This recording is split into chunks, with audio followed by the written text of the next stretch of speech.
Hello everybody, let's exit to port. It is, at the time of recording, the 18th of December 2025 at 9 minutes past 10 Central European Time. That's right, we pulled the fast one on all of you. We told you we would be recording on the 16th, but we didn't. Instead, we had the editorial meeting yesterday on the 17th, and we are recording today. Maybe this will fit better. You know, stretch out planning and not as much faffing before we record. So, welcome to the Faff-Free episode. I think we just found the title. What do you think about that, Mr. Faff-Free? Grumbles, the Faff-Free dwarf or something? Yeah, I think so. I think it works. It's like less is more. And with that, thank you for coming to the episode. No. Imagine doing something like that. Less is more and then just cutting it there. Yeah. That would be the April 1st episode. Oh, don't give me any ideas. First and foremost, we're gonna say thank you to all our patrons who keep this show running. We wish there would be more blah blah blah blah blah blah. We wish you a blah blah blah. There you go. That's the theme of today. I'd like to second that sentiment, but I can't. Easy for you to say. We would love to see even more of you be patrons, and if you want to be part of that club, and in the future we are potentially doing more stuff for Patreon only. This because we are kind of looking into a different place of hosting this. Might be Patreon only, and that means we can have more time to do Patreon exclusive stuff, because then we can literally upload 2 episodes instead of 1, and then have part 1 be like, ooh, free for all, and then part 2 be like Patreon only. I don't know.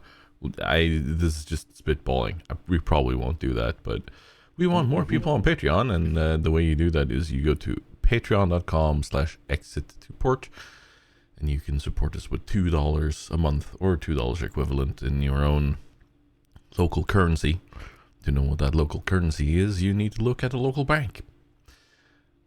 But thank you to our patrons for keeping us going. We're glad to report that this episode actually has plenty of comments from some of our supporters on Patreon. So thank you for that. We're gonna dive straight in with some of the games we've played recently. It's it's always kind of fun when you return to a game you've played a long time ago, but you know there's plenty to happen in it. And for my sake, this time around, it's Euro Truck Simulator 2. Have you played anything like this? I have played Euro Truck Simulator 2. I believe I have it somewhere in my arsenal, but it's many moons ago, and before I was streaming and everything. So I have some fond memories of, sort of jackknifing my way the wrong way down on ramps and stuff like that. Things, that's kind of what I remember of it. And getting speeding tickets. Oh, swearing a lot about not being over the speed limit, but I was obviously. Yeah. I have gone to the lengths of removing the speeding tickets and the fatigue, because I just want to drive, man. I don't want to simulate life. I just want to drive and deliver salmon from one place to the other, you know? But I wanted to talk a bit about something that I'm experiencing while driving around in Euro Truck Simulator, but only when driving around in the newest DLC. Because the newest DLC is called Nordic Horizons.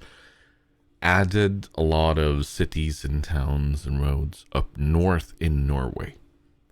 And it hadn't struck me before that this might be something someone else is experiencing. Because I'm driving around in the landscape I'm familiar with, right? Mm-hmm. I could technically see houses where I know people live. But because of the scale of things, like they have scaled the game, like I think it's 20-1 or something. I'm having this massive feeling of uncanny valley or such, because it's so familiar, but I'm moving so quickly. It's like I'm not supposed to be here yet. There is stuff missing in my reality now. Like one good example was when I was driving from one town to another, and I was passing by the place where my airport, the big local airport should be. And I was driving, and suddenly I got to a village or a place. I was like, I know this place, but it shouldn't be here. Like this is wrong. Where's the airport? Where's all the landscape between here? And it was so weird to have that feeling, because it is just so like I feel like I'm having a memory loss of just driving around and then suddenly being a place and being like, I have no memory of being here. How did I get here? And it's so weird to have that so accurately, because normally that only happens in, like, this uncanny valley feeling only happens in certain places for me. But it's so strong in Euro Truck Simulator 2.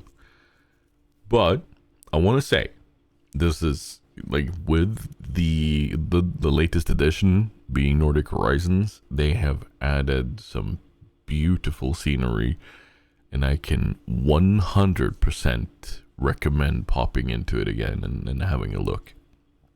Because my god, super pretty, super fun to drive around and do some of the missions. And they've spruced up the missions, and they have community goals and stuff, you know. So yeah, it's just a really nice offline kind of thing to just hop in a truck, hit the cruise control, and just kind of zoom along. And but I want to say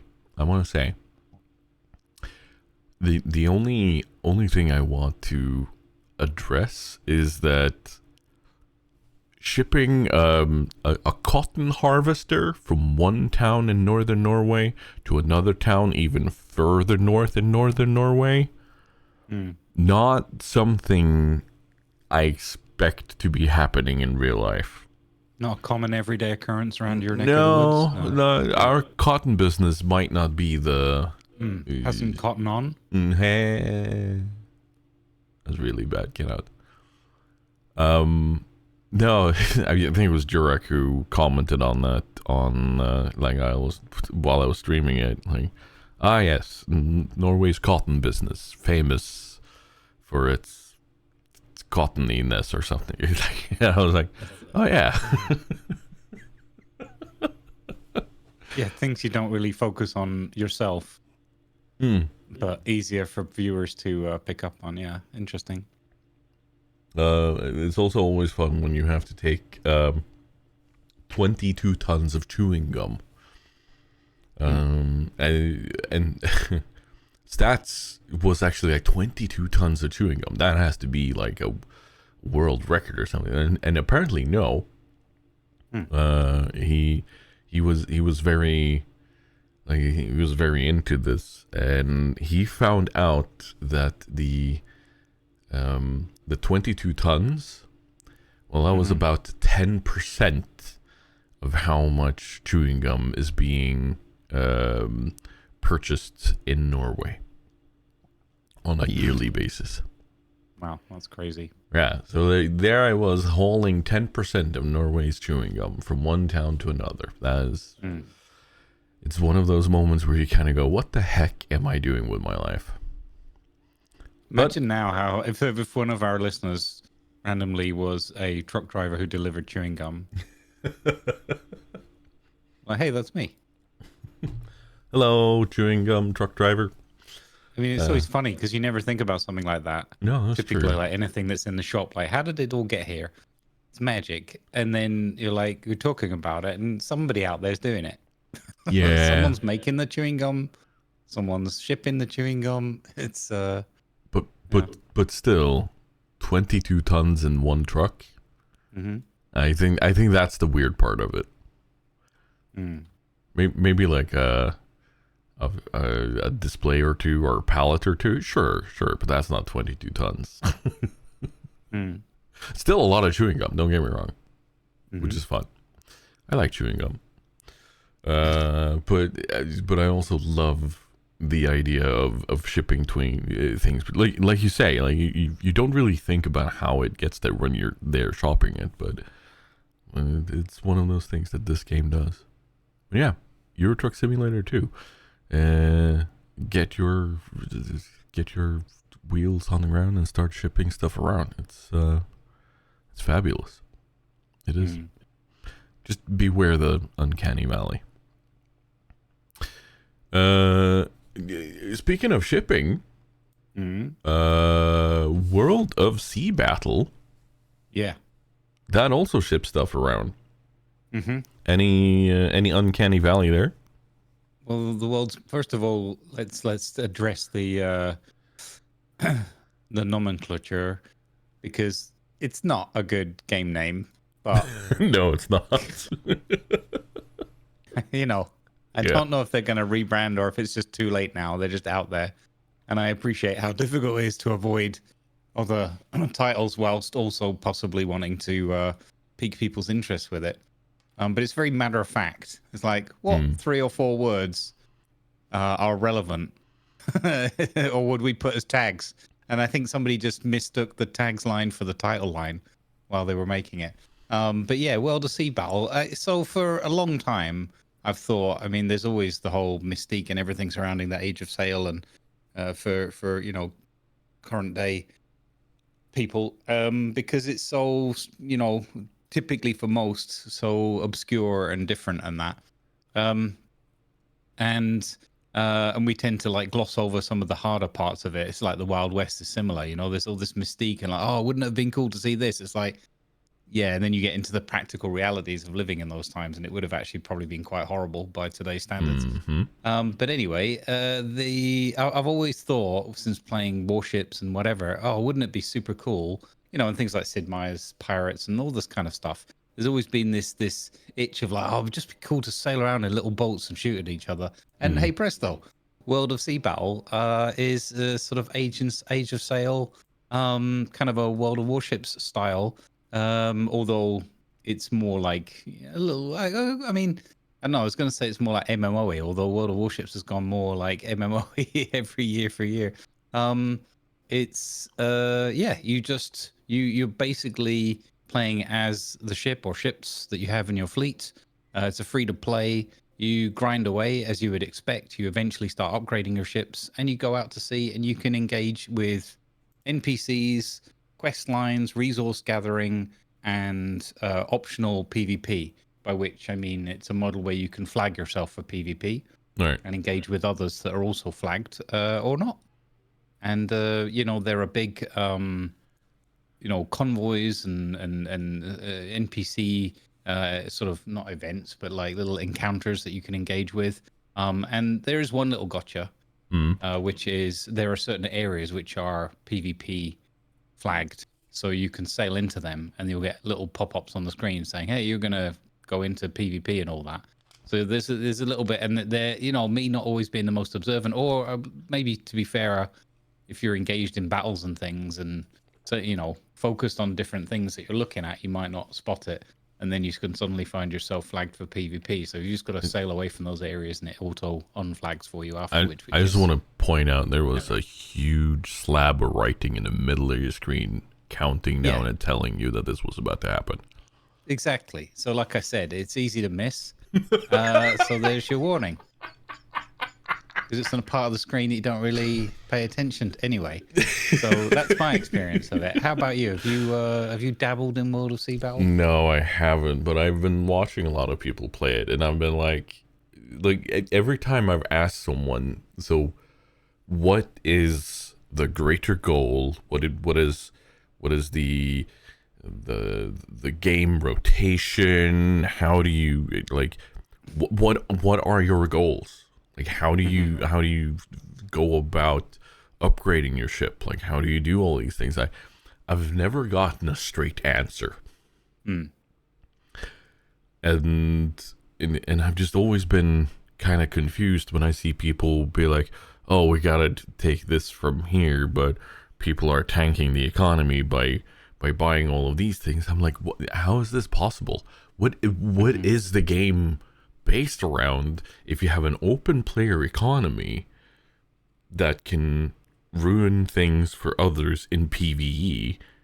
That it's just wild to me. I love the idea of it because Age of Sail is really cool.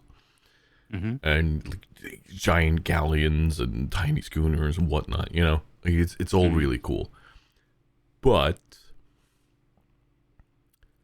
nobody is able to tell me what I'm supposed to be doing in this game to get on with like do I build up a fleet? Do I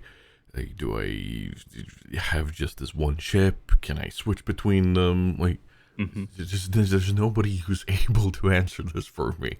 Are you able to answer this for me? I would say probably not satisfactorily. So I haven't played a lot of it.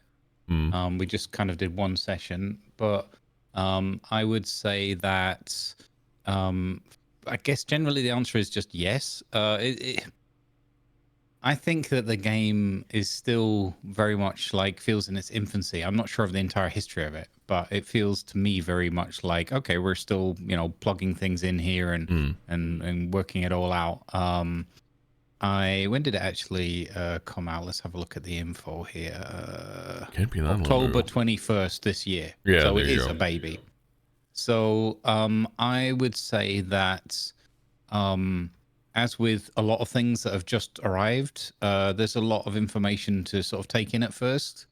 There's a lot of questions like, well, so I need this material. Where, what? Like that. So you're looking at the map. And so it's one of those games that I feel you can get answers to quite a few of the questions, but you have to invest the time to go looking around and digging and mouse overing things and just poking around, going through all the screens and kind of figuring it out a little bit yourself. So it's not a game that says, here's everything, you know, like it didn't feel like that. Like sort of there is a tutorial that gives you the basics, which, you know, it's fair. And to be honest, it's also a game where once you have those basics, you can just sail off and do stuff. And sometimes you'll get blown up. And what happens is when your ship sinks, you lose like a percentage of your cargo and goods and whatnot. And, you know, you got to go limp back to port and pay for repairs and get going again or build a new ship and all that kind of stuff. So there's like consequences, but also a little bit of at least early on, my impression was, oh, okay, so if we sink, it's not like it's not that bad. It's just annoying and off you go again kind of thing. I thought some of the things like resource gathering and all that, I think that you're leaning heavily on more like your experience of other games and MMOs rather than it being intuitive just for itself. And I think there's a few things that are like, you know, jokes about the PvP text and all that. But there are a few things in the UI where it's like you can kind of overlook, or like I ended up with a whole load of stuff in the hold. And I was like, hang on, I have to go through every item and say, right, is that a thing I keep? Or do I sell that thing? You know, where do I go? And you can go to different places to get better prices and stuff like that. So it's a little bit one of those like learning curve, but I didn't find it irritating. I just thought, I guess a little bit like with me with MMOs, I'm not really I've tried them in the past and I don't really get too hooked on them, thankfully. But it's a bit like you can do all the things, And then you just find these are the 3 things I really like doing. So I go and just do those 3 things all the time. And then eventually it might be like, oh, to build this ship, I need this other thing that I don't usually do. So off we go on that tangent kind of thing.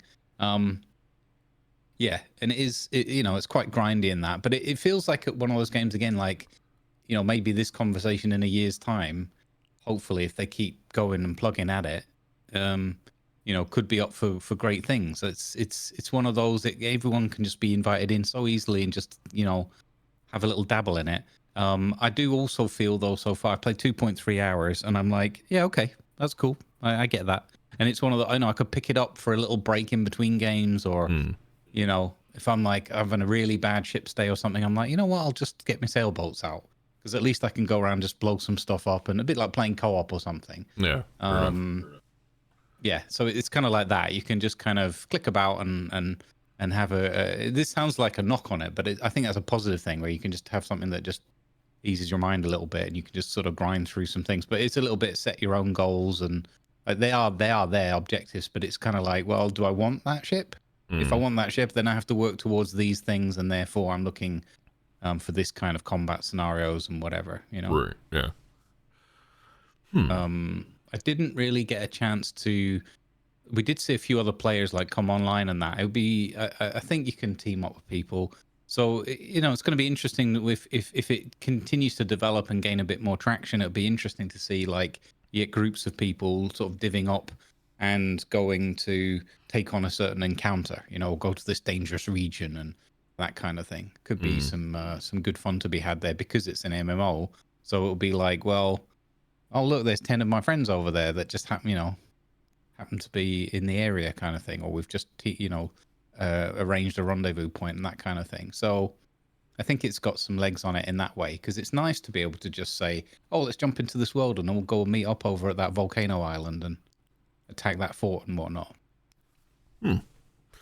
Well, since it is still a very young game, did you feel that it had kind of like, will it be playing on the FOMO part of people, or will it be playing on the, ooh, this is fun, let's get to the next ship kind of feeling?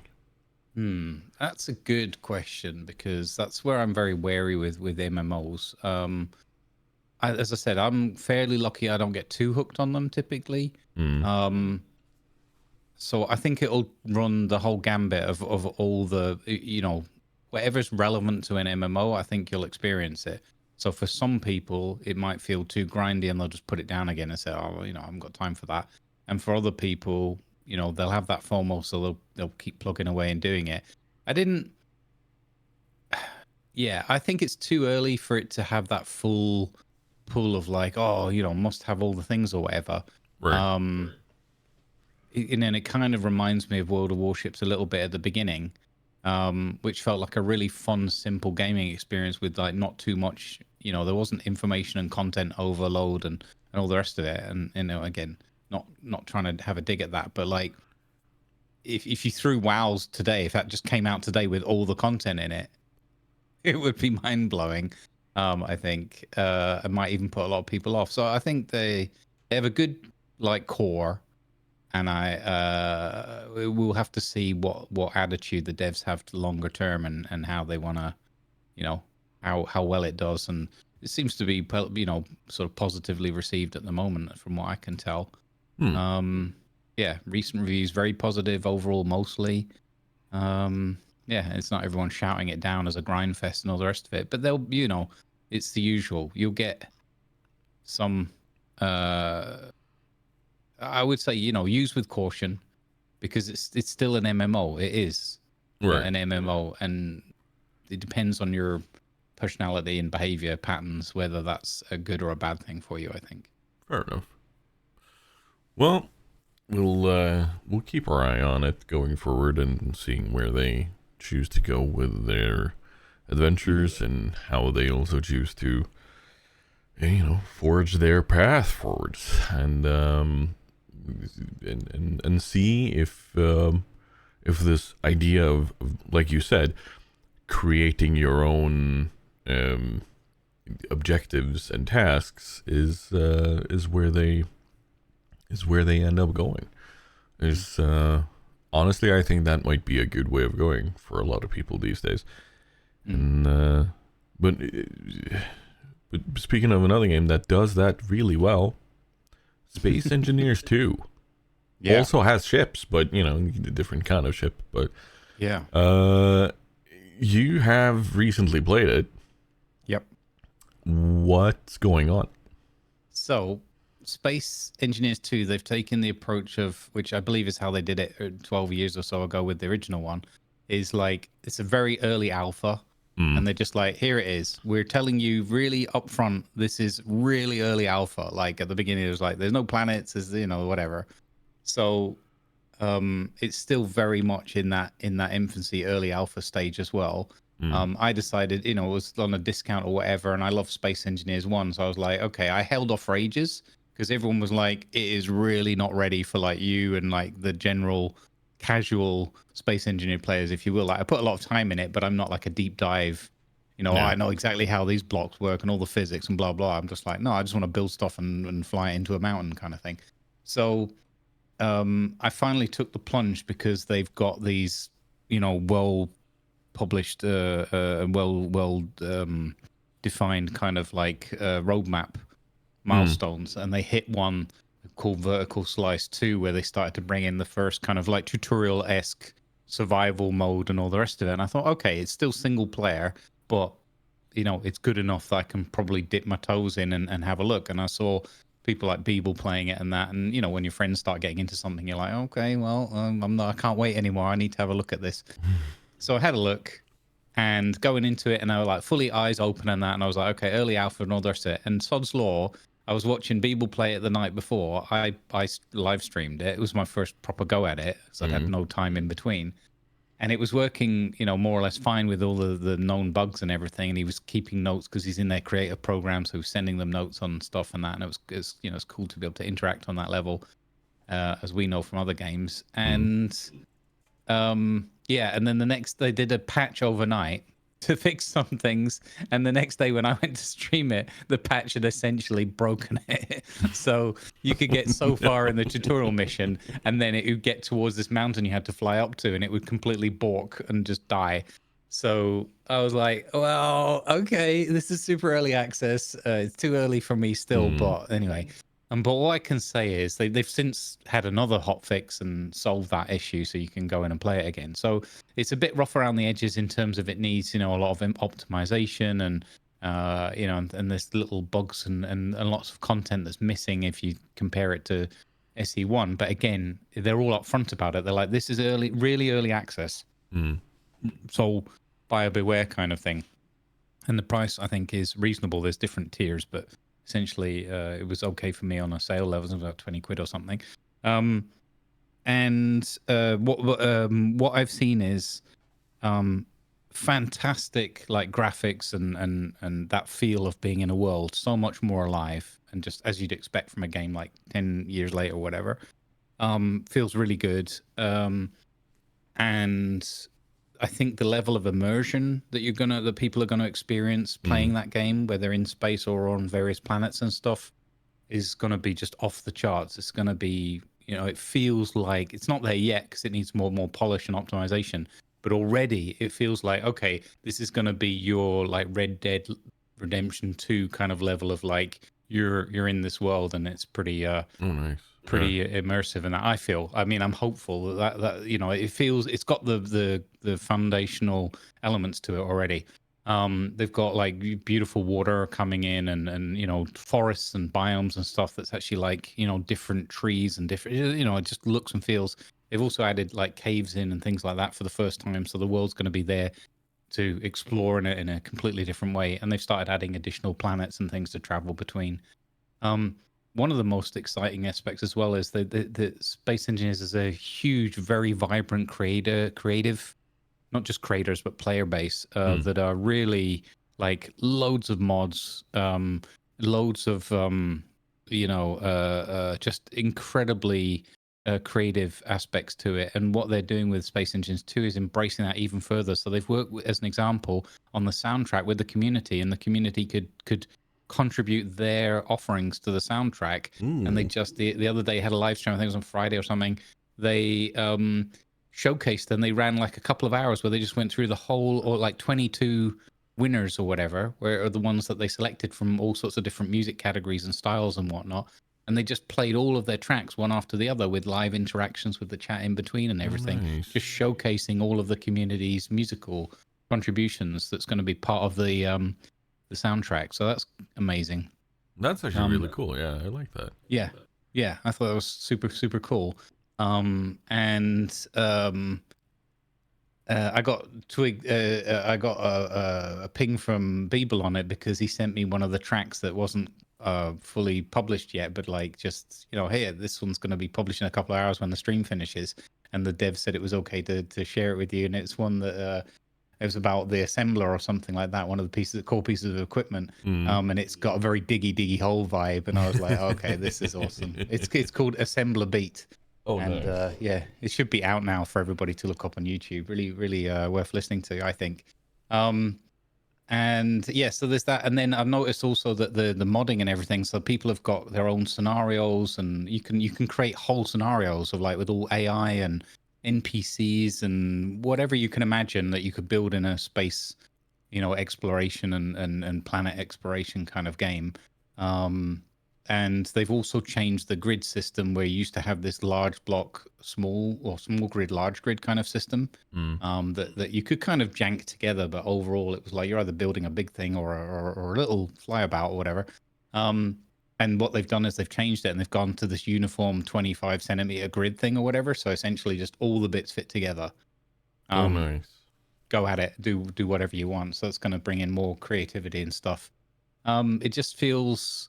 it feels like you can feel that it needs that optimization, but it doesn't stop you playing it a little bit. And it makes me super excited for where the product's going to go. The fact that they're working so closely with the community is a really positive sign again. And yeah, Space Engines it's a funny one. It's one that I'd had, and then I'd kind of overlooked it. It hadn't grabbed me when I first tried it, because the learning curve on the first one is so high. Like what are all these blocks? How does this make sense? How does this work? And it was kind of a bit of a barrier for me at first, but then I gave it another go because of the role play things and whatnot that we got into. And now I'm like playing that game once or twice every week, just like doing little recording videos and stuff like that. It's and I think Space Engineers 2 is just going to turn it up to 11.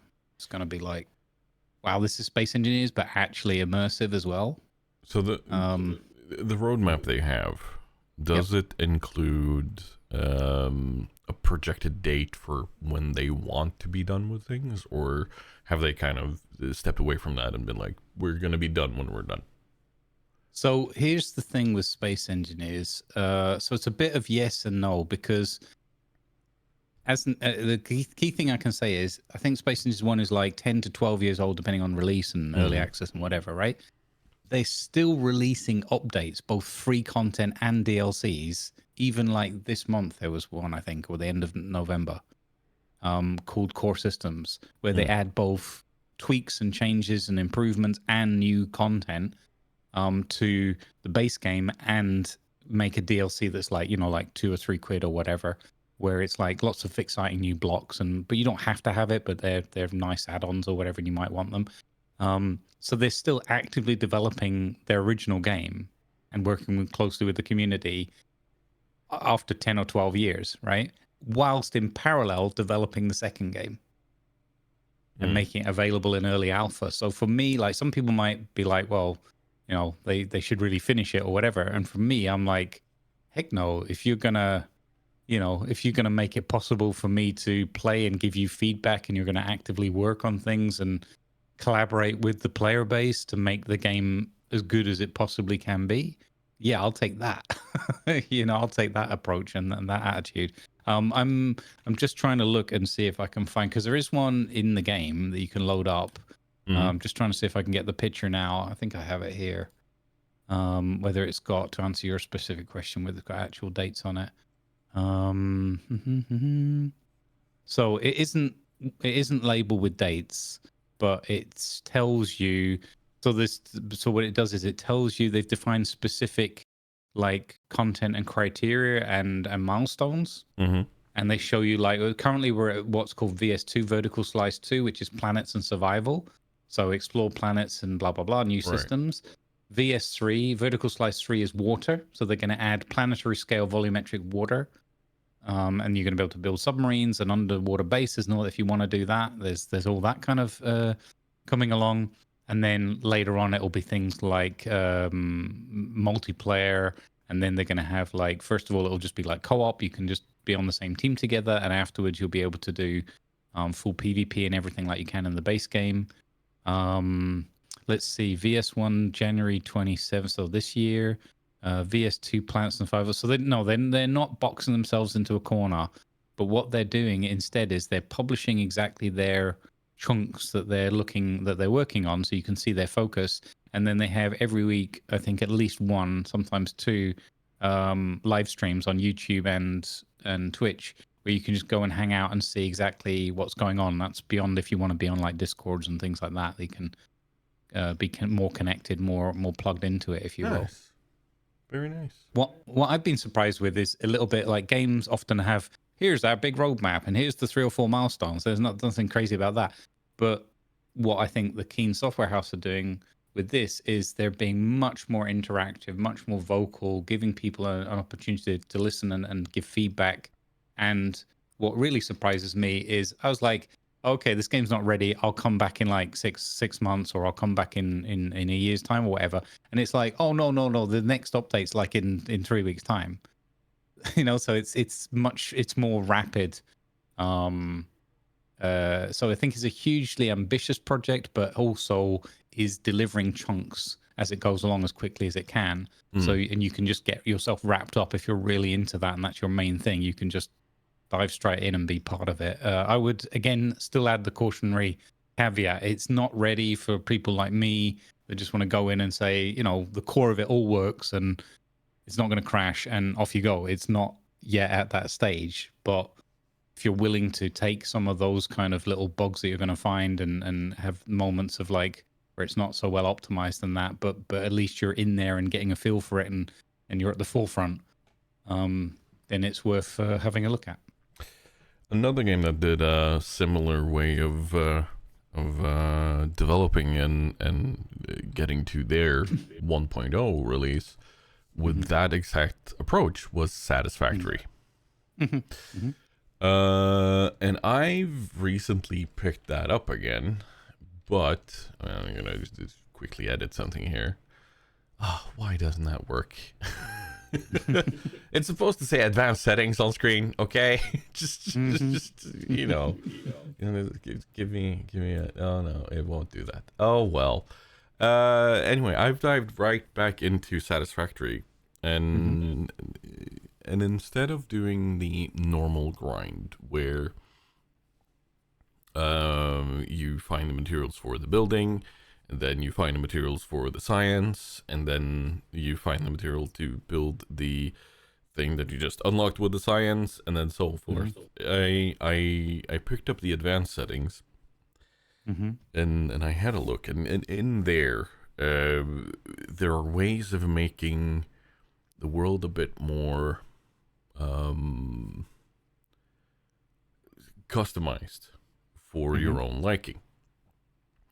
One of them offers just general flight mode, as if you have a continuous jetpack on you. You can just float around. You can hover, whatever, making building easier, making exploration easier. But like, it's not like you're moving super quick or anything. But it allows you a tiny bit more leeway on how you're working with things, which is cool.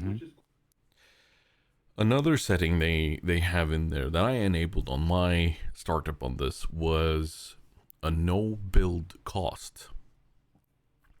So once you have researched a building, you can build it.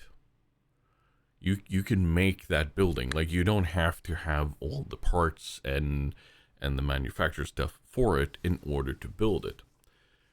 And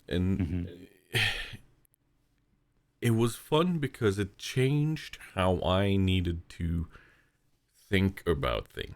Like you still needed to manufacture all the parts that go into this to the unlocking of stuff. Like you still need to make all the advanced parts for sending it into space so that you learn new things. But instantly having access to, for instance, the coal factory, or even the oil factory, like the fuel generators and so on, as soon as I unlock them, instead of having to manufacture so many of these pieces, it was like glorious for my ADHD brain. Previously in Satisfactory, I've been like, okay, I want to build a factory over there. What do I need? I need these pieces. I need to bring this, and somewhere in the planning, you forget to double check something, and one of the pieces that you're gonna need for a building is also there because you need it for another one, and then you kind of overlook the fact that you need two of them. And that for me leads me to go out there, build, and then suddenly I'm like, oh shoot, I need this part. I have this part over on the other side of the factory. Okay, jog back, pick a part, brain goes, okay. And then I'm like, I was supposed to do something with this. Can't remember. And then I'm off doing a different project. Like I side project myself the entire time. With this mode, I'm allowed to actually finish a build before I move on, and it's been so good. Like it's led to a sense of accomplishment, and it's so nice to do something in a game without brain being angry at itself for forgetting something or not doing something, or coming back to a old abandoned project and being like, ugh, what was I doing here? You know? It allows you those huge builds across like all the platforms in the world that you may want. And yeah. And here's another thing. For anyone with arachnophobia, you can completely turn off the arachnid creatures. Not just kittens. You can completely remove them. That's good. The advanced mode allows you to spawn in the parts that you may need. So, for instance, some of the things going into the MAM, like the research building, requires those arachnid parts, right? But you can just spawn when you need, instead of enabling them, fighting them, and then going back. Like just spawn in those few that you need. And it's just it's weird because I'm sitting there and I'm so used to finding all the materials for the buildings too, so that in my head I have a track of, okay, this is what I need to do. This is where I need to go. This is how I need to go about things. I need to fix this one, and so on and so forth. But no, like it's just it's screwing with me. It's screwing with my timeline. And it's so weird. It's so weird because now I'm finding myself going, okay, what am I building now? Oh yeah, I have trains. I can just build trains. Woo, let's go, you know. And it is fun because it makes me rethink how I play, and it makes me rethink how I approach things, and that's just it's so fabulous to have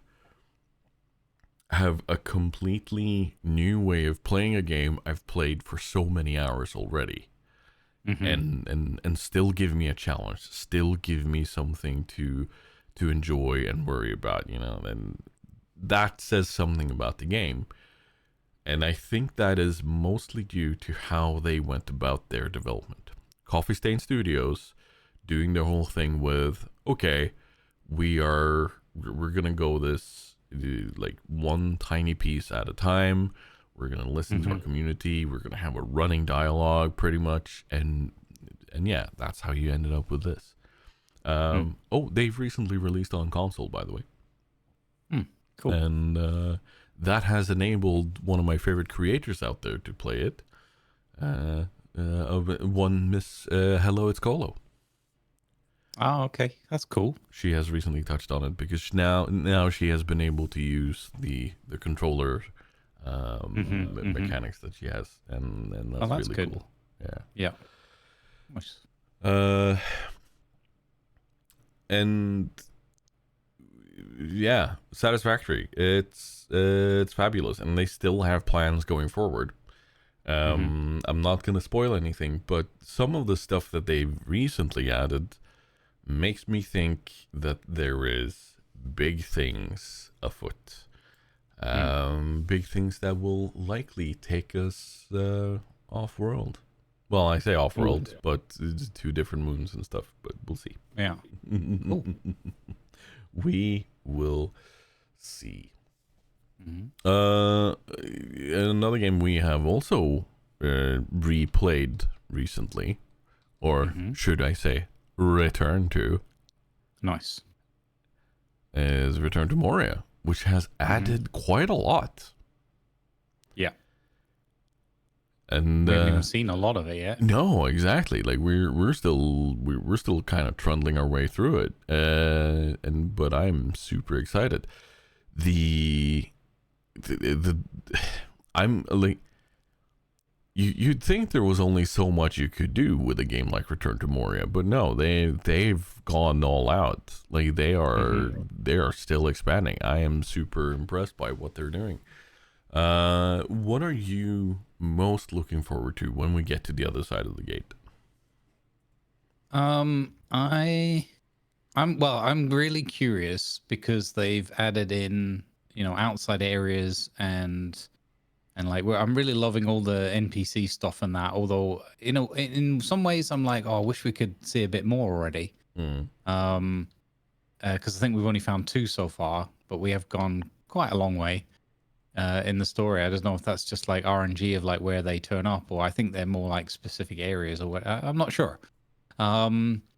But it's not a complaint. It's more that I'm just enjoying that part. So I'd love to find more of them. But I'm also super excited, obviously, to see the outside open world parts. I'm trying not to get too excited because I'm sure there's a certain limit. But I don't know. I'm not even sure, and I've deliberately not looked into it to not spoil anything for myself. I'm not sure how big and like how open and what there's going to be to do out there. Like, is it going to be a real questing and continuing thing, or is it just, here's a little market area and you can just go and trade some things or whatever? Could be one or the other. But I'm super excited to see that. But also just to like look back on the giant doors and the entrance ways and see like what can you do out there? Can you build? Can you set up like a little village and whatever? And yeah, just where are they going to take it from here? Like, what's the next thing? Is there going to be like another location, like another dwarven stronghold or something? Like, what do they want to do next? I don't know. As I said, I've not looked into any of it in detail because we're playing through it again, and I want to just experience it live for the first time when we eventually get there. But yeah, what about you? What are you hopeful for or expecting? Well, I'm hoping. So, hear me out.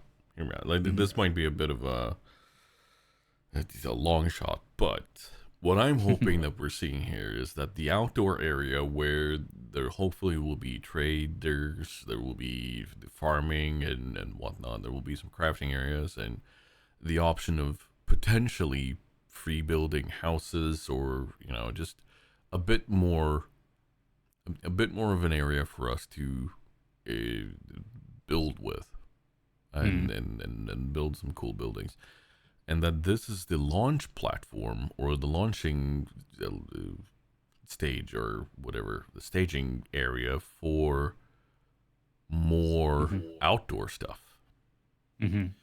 So suddenly we're out and about with the dwarven patrols in the open world, looking for remnants of orcs and bad people and whatnot, or like going on long treks. You know, like I know, I know it's technically limited by canon lore, but yeah,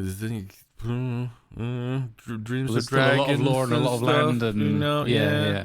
And I think that their attitude has been very respectful to that and very like It is, and playful with it. I do like it that they are being very respectful to it, but I'd still love to be able to be like, okay, we need to band together an army of dwarves because this army of orcs is coming or whatever. Yeah. And there is a looming shadow of a worm or a dragon or something, you know? Yeah.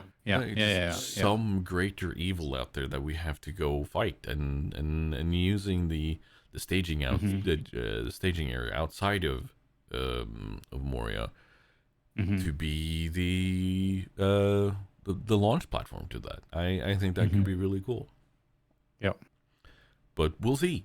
We'll see. Like I'll try not to overhype it in my head, because I also don't want to be let down when we get to the other side properly, because I also haven't looked into it. So if anybody already knows what's out there, don't tell us. Don't say anything. Yeah. Don't say anything. We will surely get there at some point in the near future. But yeah, super excited to be back in Moria. It's a nice game. It's a very nice game. I like it. But like the survival aspect of it is one thing where I'm always kind of like, do I really have to have this? Do I really need this? One thing I would love to see with Moria is, instead of, oh, you have to eat and so on, give me more foods I can carry with me that gives me buffs. Because I want to be out there in Moria exploring, looking. I don't want to be in my base all the time and to refill my buffs and whatnot. And the buffs don't last long enough. Yep. But if a game gives me good survival aspects, I like it, but it needs to be done well. So here is my question. How does Bellwrght do it? How does Bellwrght do it? So Bellwrght, it's one of those again where it's like, you know, eat some food and that kind of thing. But I find with Bellwrght, I didn't find myself maybe like quite as, I don't get super frustrated with Moria, but it gets you know, I agree with you, especially like the length of the buffs and everything, and just, you know, just like kind of a little bit of how often you have to go back to base. So like there's a difference between I want to go back to base now and I have to go back to base now, and it's subtle but important. For I think for game devs to kind of try and hopefully recognize that.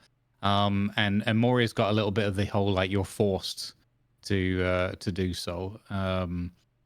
And Bellwrght is, I mean, it's different in that Bellwrght is much more about, well, you know, you're building a village up. That's kind of the point. Right.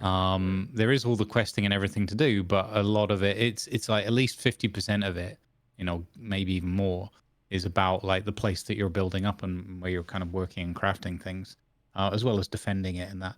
I would say that I haven't got into a point where I feel like I'm still kind of fairly early on in that game, but I haven't got to the point where I feel like the buffs, or I think it's the way it's designed, the buffs don't feel like they are the game changers, if that makes sense. Like to the degree it does in Moria, Right. or something like Enshrouded, where like if you haven't eaten your food and that you don't have the stamina, so you won't be able to fly over there and that kind of thing. It doesn't.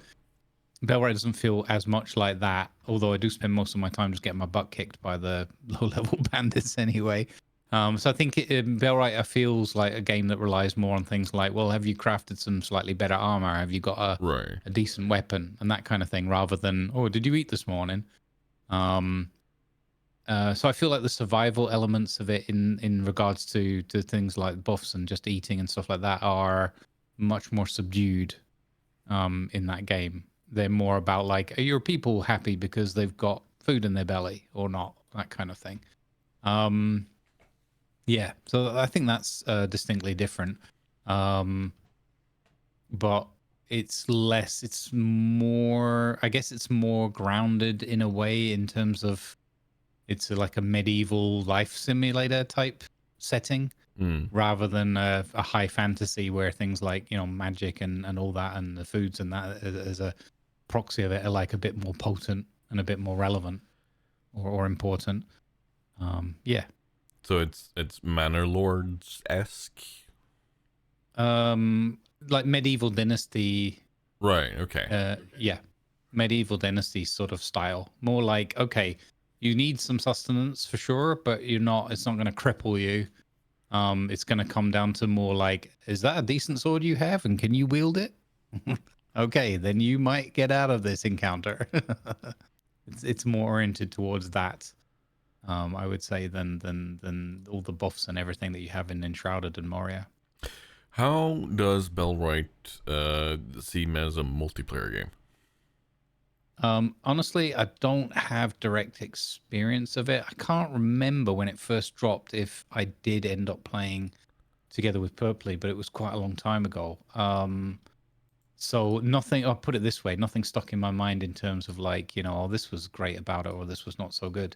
At the moment, it's like hosted session, and you know, I haven't read these statements, but I've heard it said that the devs are focusing more on their single player story and whatnot, because it's the remnants of Donkey Crew, what's left after they were kind of decimated, as it were, or worse, following Last Oasis, which you know, I'll forever be sad that game didn't make it. I think, you know, I mean, it's still there and you can play it and whatnot, but it's fallen away from the public eye, as it were, because it was such a great premise and such a great potential, just kind of ruined by kind of a mixture of how they did the PvP and how players are on the internet when you give them PvP. You put those two things together, and yeah, it's always magic. So yeah, I think I hope that they're going to keep developing that aspect of it. But I have no kind of feeling or experience of it. Is a better way to put it. I don't have a direct experience of it yet, so still jury's still out on that one, I guess. Well, I mean, I guess it's just one more of those titles where we're gonna have to keep our eyes on it if it's going to end up being the next big thing for the dinner party. Yeah. But this is where we're gonna pass the buck. No, what's it called? When you run relay. The baton. The baton. Thank you. Yeah. That's the word. I'm not awake yet. The baton off to you guys at home and ask what kind of games would you want to see us play in this sort of setting, like on a Sunday morning or whatever, like that has the multiplayer the multiplayer focus, but also gives us enough of a challenge that it'll end up with us shouting "Run away! Run away!" or "Murder horse! Run away!" You know, that sort of stuff. You know, let us know what kind of games you guys would love to see us play, and that way we can fill in our games on the horizon. And there's a pretty big game on the horizon for me, which is Vintage Story. I've had Vintage Story for a long time, right? And I hopped into it I played a bit, but at the time there was nobody I could ask questions to about Mm-hmm. how do I do things, what do I need to look for. The game, much like Minecraft, it doesn't tell you anything when you first hop into it. It doesn't Mm-hmm. tell you that you need to do this, you need to find this. Mm-hmm. But so I've played it, but like the longer it has been developed, the more of these eldritch horrors have been added, and I've been like, I I'm not a fan of a dark, dreary world like that. When I Mm-hmm. play those sorts of games, I want it to be a bit more lit up and you know Mm-hmm. green and nice and stuff because I just want to build. Yeah.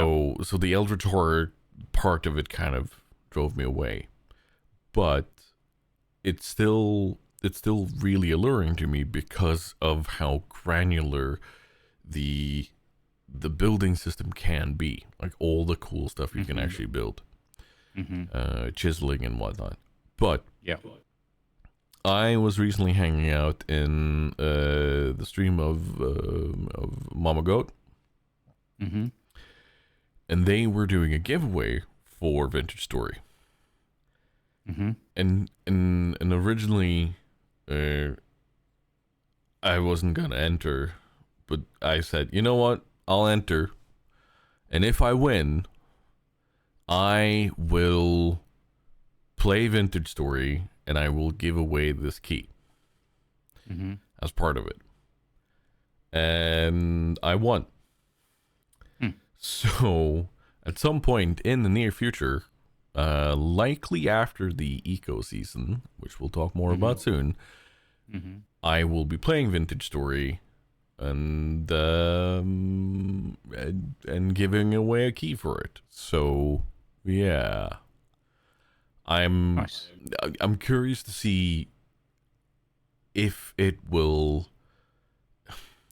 grab me like a lot of other games have done, or Mm-hmm. if this is going to be one of those. Okay, uh, it gives me nothing. But I Mm-hmm. also know that there's a huge modding community. There's a huge community for it that like everything from builders to adventurers. Like there's a lot of potential Mm-hmm. in that game. Yep. So yeah, stick around and watch me fail at Vintage Story at some point. What would you say is Mm. maybe the most important thing for someone who is going in blind Yeah. or mostly blind and into a vanilla learning scenario? Okay, into vanilla. Okay. Yeah, I'm not gonna mod it off the bat. I need to know what my needs are, what Yeah. my Yeah. Yeah. Yeah. Yeah. like what I'm missing, like that kind of stuff. So, vintage story, especially vanilla. Um, one thing is you can adjust. So one of the things I would recommend for you, especially given how you've described it all and that, and your preferences, I would definitely um, carefully tune the settings so that you can turn certain things off, like having you can have the monsters completely off and that. So if you want to focus on learning to play the basics, the survival, the crafting, Hmm. surviving. So surviving winter is like the biggest threat because all the monsters and all that. Well, that's fairly obvious. Or like running away from a bear and all that kind of thing, right? It's gonna happen. You're gonna die. And it's gonna suck. But what the kind of gotcha or not gotcha, but like the big danger that's there that you don't think about at all when you first get into the game really is surviving winter and just having enough food. Right. So my advice would be as a new player with the vanilla there's a lot to learn and everything is you definitely want to use the handbook a lot. So you press H and bring up the handbook and then you can just search it all and see like what can I craft, how do what are the recipes. Right. So it tells you where to put things in the boxes to make stuff and whatnot, right? And so in order to give yourself time to like learn all of that stuff and really have fun with it without being overwhelmed, I'd recommend turning off the monstery stuff to give yourself that breathing room. Right.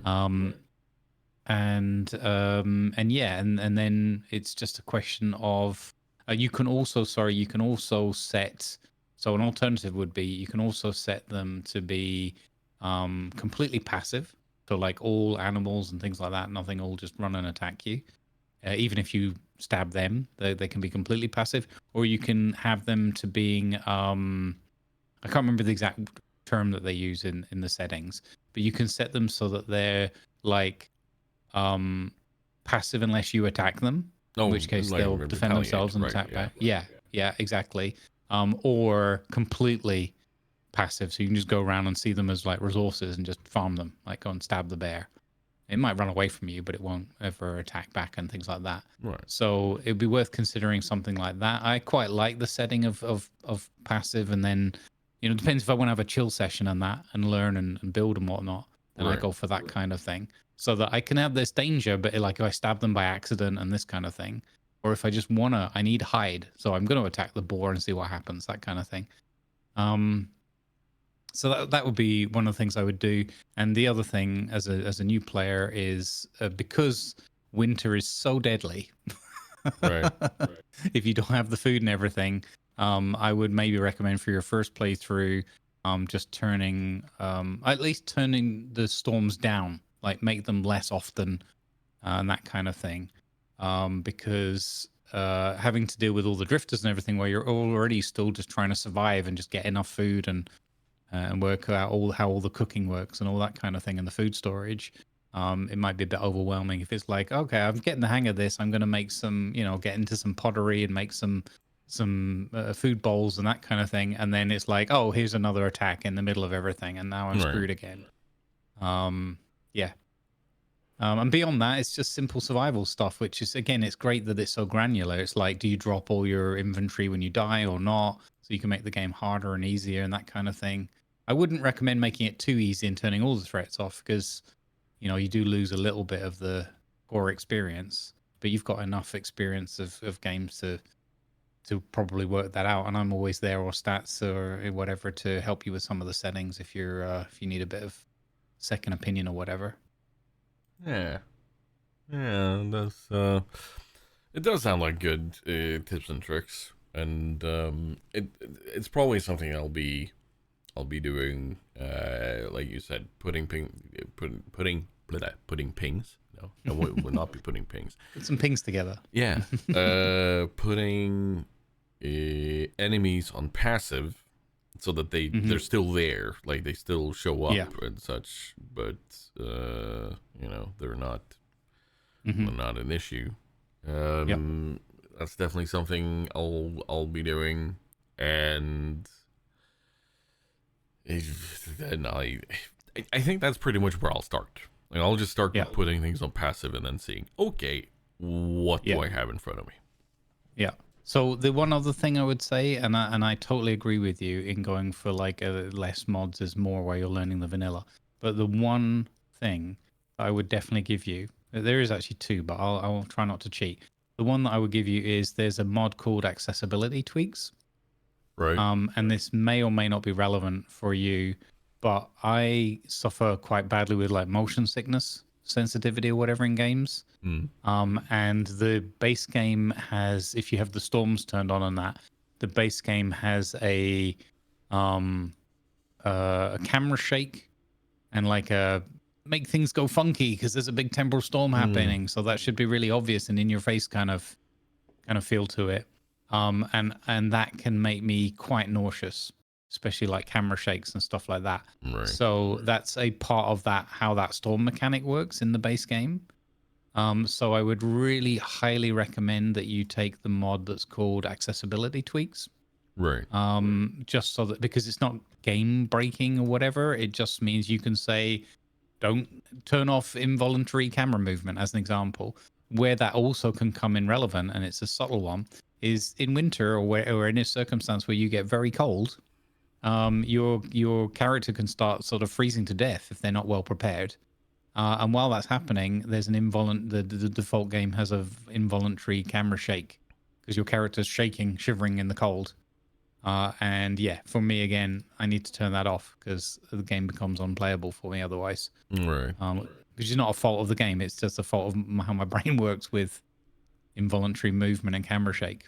So I'd highly recommend that one to look into, and others we can talk about. And there's pros and cons to. You will eventually want to play with modded because there's so many great mods. But yeah, like I know I'll be touching on mods at some point. It's just finding the basics and then figuring out, okay, what am I missing? What do I want? Is there something 100%. making me go, yeah, this would 100%. be nice, So, and I know there's definitely a point where this will happen. Like it happens pretty much any game, and Minecraft and these are they always have an enormous library of things available. So sifting through what is actually good and what is actually wanted, that's where I need to jump in first. 100%. Yeah. It's the classical example of someone playing World of Warships and being like installing all the mods, and then one day one of the mods break, and then they're like, I don't know what this is. Like, okay, yeah. So yeah, that's why I'm gonna go in vanilla first and foremost. But I am very much looking forward to playing that. But another thing that I'm looking forward to playing, and it's coming up soon, is Eco.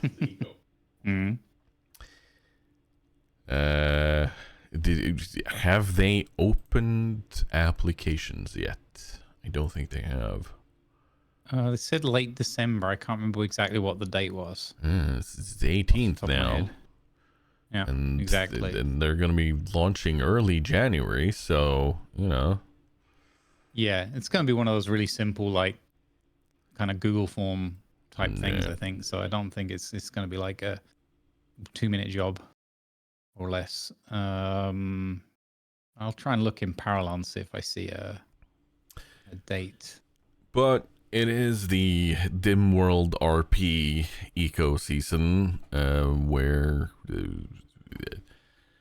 they have been working really hard on fixing things. Like, there's been promo videos, there's been teasers, there has been a lot of work put in by the entire Dimworld team, and they have now an addition of our wonderful friend of both the podcast and both our communities, Mr. Statsbloke, is part of their team doing stuff and helping them out. And that's going to be cool. The ability to hop into this world for a month or two, or I don't know how long, we'll see, is last year it was fabulous, but last year I was also very busy writing my exams, and working on my finals, so I didn't really have time to properly be there, and that should say something because I was there a lot. But I am so looking forward to hopping into it this year because I have a character concept, and I hope it's going to be welcome. But we have a topic coming up next year that it kind of ties into what we're talking about here in Eco.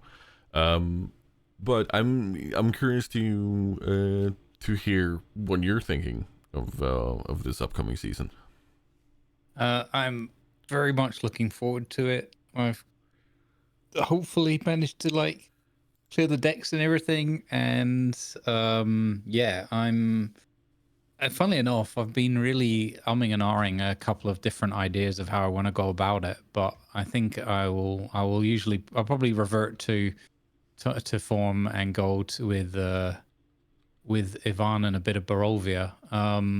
Last time out, I struggled a little bit because I had an idea, but we kind of got, or I kind of pigeonholed myself a little bit or like boxed myself in a little bit with how I kind of approached the setup and whatnot. And so I've learned from that, and I have ideas, delusions of grandeur about how I'm going to address that, and it's definitely going to work more easily for everyone.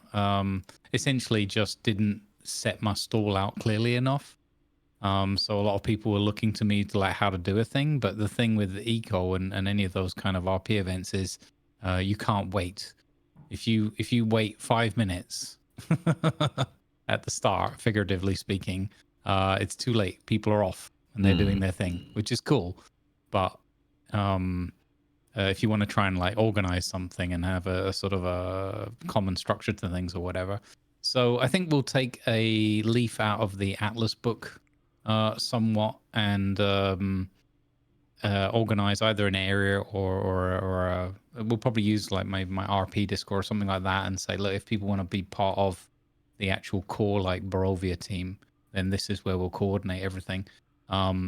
Because it really helps. It's not a case of like meta or anything like that. It just helps to coordinate with everyone if there's like a central point. We've learned that a lot from Atlas. So probably follow that kind of approach, similar to how we did with June. But just and the one thing I'm looking to try and introduce, I need to think about what the format will be, is I'd like to do a weekly event, like a mini event, nothing too crazy, where everyone who's around at time frame, these 2-hour slot or something, we do a thing as a village.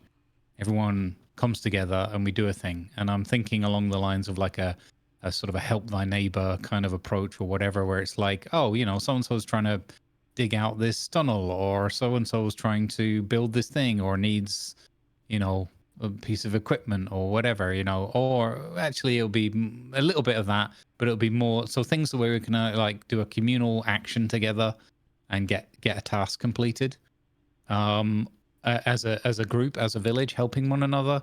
It could be just farming the field one day together, or cooking all the food or whatever it is, but just a thing where it's more about the gathering.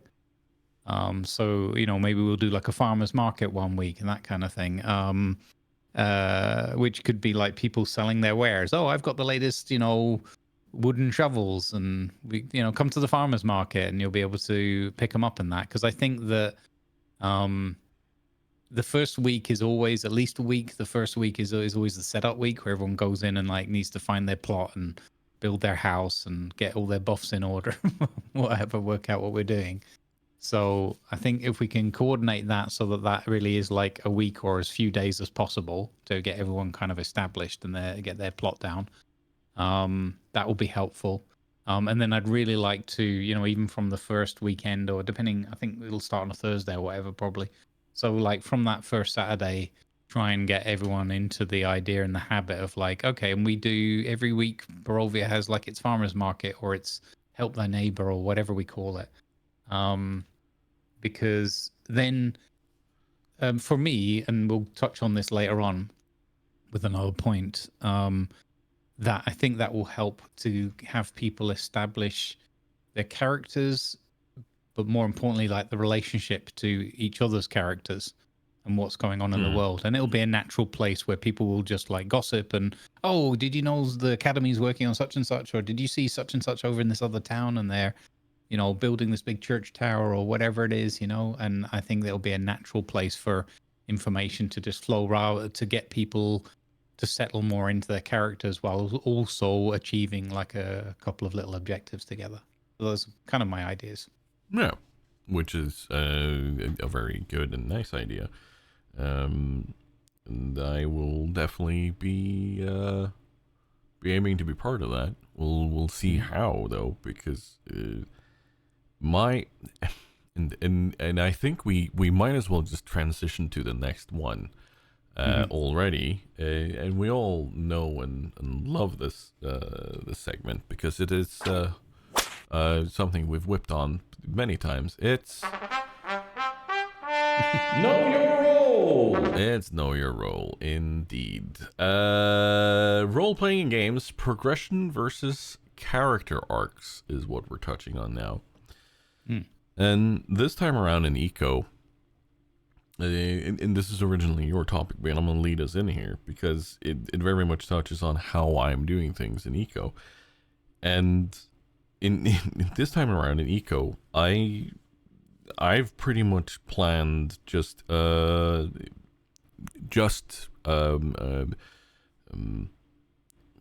RP character. I don't have plans of doing any sort of what's it called? Profession. Profession is the word. Yes, thank you. I don't have any professions planned. I got nothing planned there, and that's going to be tough because it means there's no levels, there's nothing going on that will drive my character, and like how do you deal with that sort of stuff? Like I would let's talk a bit about that, huh? Shall we? Yeah, let's talk about it. So I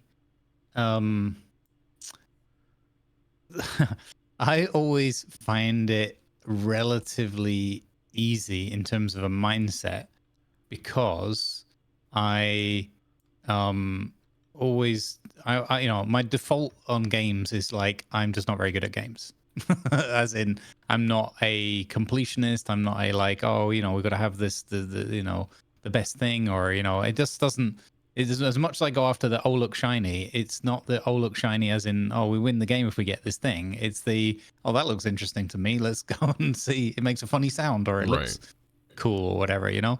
So I'm much more about immersion and the experience and the atmosphere of a game, and kind of sharing that with people than I have ever been about like oh I got to have this, you know, tier 10 ship or I got to have the best sword or whatever. So it does come a little bit easier to me because of my natural inclination towards, you know, the immersive and what's happening in this world, you know, try and make this as real as possible to me and any audience. And obviously my fellow players and characters around. And when you're in an immersive roleplay setting like this, I think that's, you know, it's really important because it's part of why we're all there. That said, we are still playing video games, and video games have their, you know, hooks in you to certain degrees, and there's certain things that you want to do. Like I'm a person who I could load up a game, sit in the world, and just sit like around a campfire or whatever, and just even not even talking. You know, the occasional word or oh wow, you see that fish jump out of the water, and then that's it. And then 20 minutes goes by or whatever. I could do that like in real life, just sitting around a campfire or whatever. But I'm also very aware that that's not how the vast majority of people are playing and experiencing a video game or would want to, right? And there's nothing, you know, it's not a criticism of one, it's just an observation and something I've recognized. And I have to sometimes reel in my own desires because otherwise I can get frustrated. Not that I would take it out on other people, but I get frustrated myself and I feel a disconnect, and I'm like I don't want to log into this world or whatever anymore because I'm not you know, it doesn't feel real or alive to me.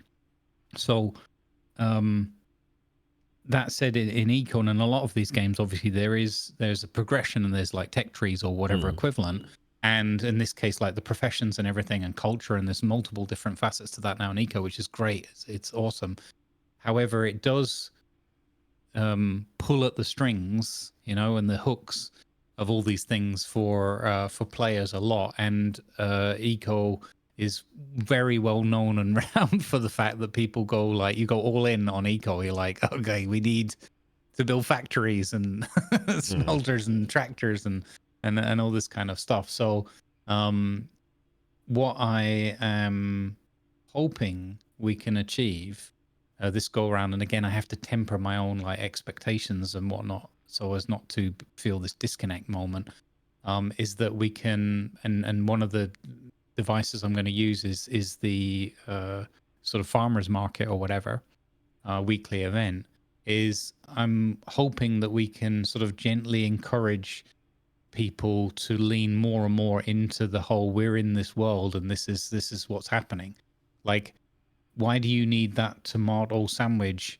Not because you're missing the buff, you know, or you haven't got enough to swing your axe because you need more energy mechanically. It's because your character really loves a great juicy tomato sandwich, you know, and these are the best tomatoes I've ever tasted. Oh my goodness, and this kind of thing. So I'm hoping that we can get people to lean more into their characters and even like an arc for their character. You know, I'm not talking about like big novel Lord of the Rings kind of level or whatever. I'm just thinking like even little simple things like if you want to be the shipwright and do the boat things, okay, why? What? You know, your dad used to take you on fishing trips or something and was swallowed by a giant starfish. Or, you know, it can be as funky and whatever crazy is, but there's a, you know, so ever since then you've wanted to understand the ocean. You've seen it as like a mixture of like a threat, but also a companion or whatever. And, you know, so making that ship's wheel is so very important because it's such a huge milestone in you know, establishing, you know, getting a fishing boat and being able to go out there and feel that rush and that challenge, or you know, look for a missing loved one or a trinket, or like my dad's watch is at the bottom of the ocean, I'm sure of it, so I'm going to go out there and find it, and in order to do that I need a boat, and in order to do that, and so you can build all that mechanical stuff into very simple little story elements, and then you can stop. And the other thing is, because sometimes people say, okay, so I'm going to make up this little story about why I need to do this thing, and that's why I'm a lumberjack or whatever. But then they say, okay, that's done, and they put that in a little box and close it, and like, this is why I'm a lumberjack. Cool. And then they just go into the whole, okay, so to get to level 2 lumberjack, I need this, and this, rather than, you know, you've got to keep that little sheet of paper in front of you that says, okay, this is why we're doing this, and try and weave that into almost every interaction you have in the world. Not obviously when you're on your own doing your own thing, you can do that, and it's good practice actually if you do. But yeah, that's kind of what I'm aiming for, and what I'm hoping we can achieve more of, and I think is aligned with what the Dimworld people want to achieve as well. So yeah, we'll see how it goes. And this is something that, like, this doesn't just happen in video games, like, because there's a difference between playing the character and playing the game. And I know we've talked about this before, where you have like where there's a mismatch between what the what the server owners want and are aiming for, as opposed to what the players are looking for.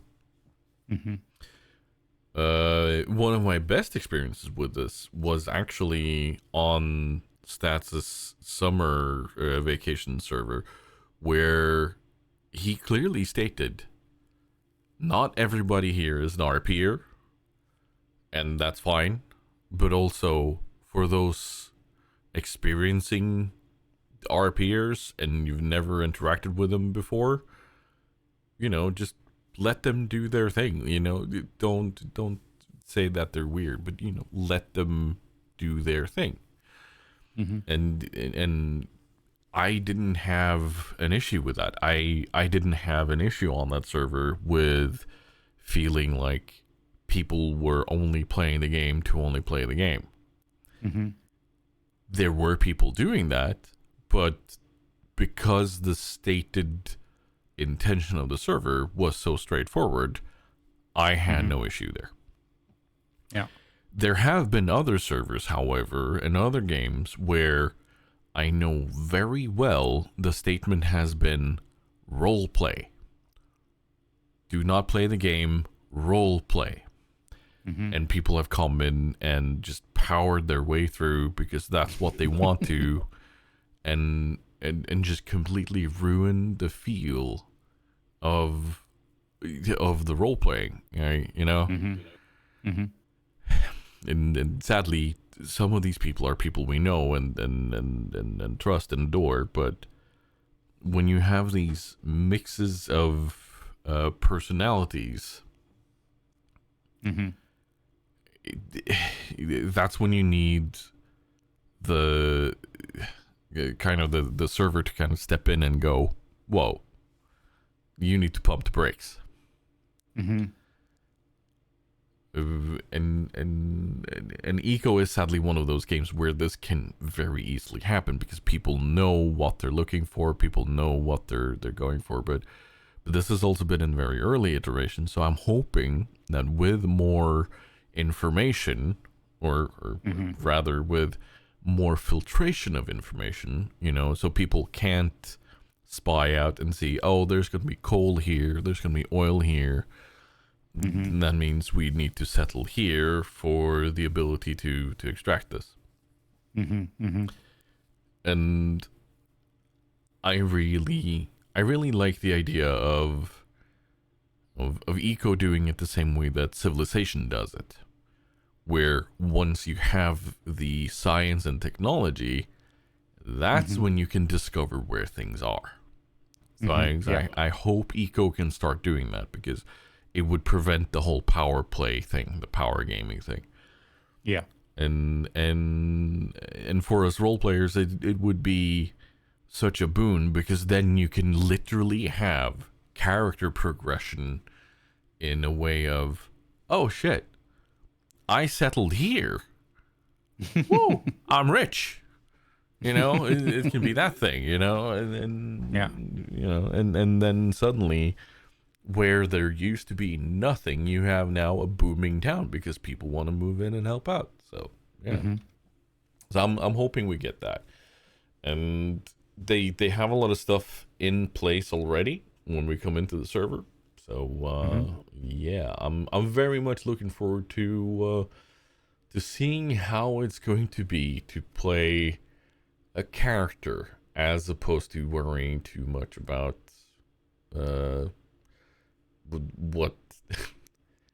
what profession I'm providing. Yeah. And I think with that, I'll probably end up doing something basic, like just logging and mining, just to help out with basic tasks. But yeah, we'll see. Yeah. Well, in any case, it'll be good fun, and definitely.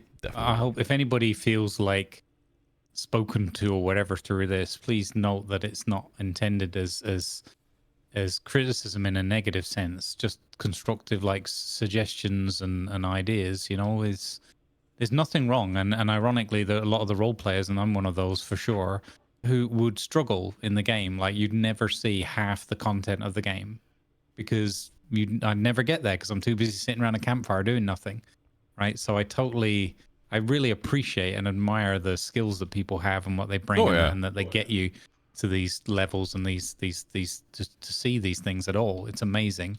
But don't do it at don't make it your primary kind of focus and objective, especially when interacting with others. It can still be your personal, like, this is what I'm trying to do. That's cool. But just don't make it the crux of or like almost exclusively the content of the interactions and conversations you have with people. Yeah, it feels weird to be sitting in a canoe with a wooden hoe or whatever, and then you have someone talking about, oh, I can't wait for us to find oil. Like, what's oil? Like, what? Yeah, what do you? Yeah, exactly. Yeah. You know, what are you talking about?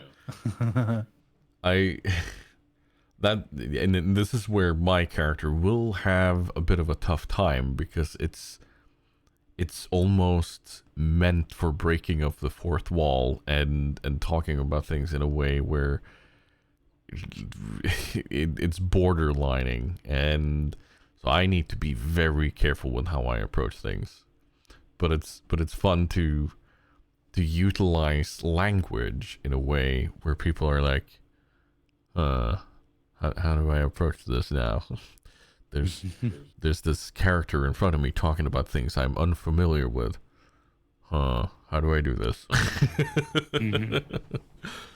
But yeah, just like you said, we are very grateful for people that actually are able to mix those.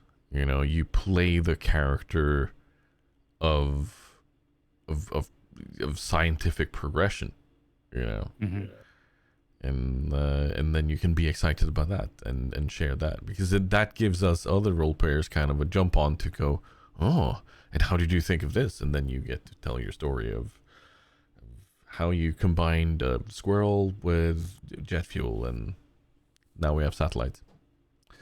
Yeah. Or something. Exactly. I don't know. Please don't give jet fuel to squirrels for legal reasons. Yeah. The eco. Please tell me about your favorite the things that you're looking forward to in eco or have seen us do, and in other similar games, and please tell us about other games that you think could do well in this sort of roleplay scenario. We want to know more so we can create more content. Speaking of content creation, Twitch have done something. Oh. And they've done something positive. Oh. They have reworked some of their tools, because a while back they entered into a deal with Stream Elements, right? Because Stream Elements had the sponsorship part where they brought in sponsorships for mobile games and other games and whatnot. You know, they did that whole thing. And Twitch said, hey, we like this. Can we borrow this? Can we have this? And Stream Elements was like, sure. Let's do this. And finally, after a long time, I'm finally seeing stuff pop up there. Because it has been silent for so long.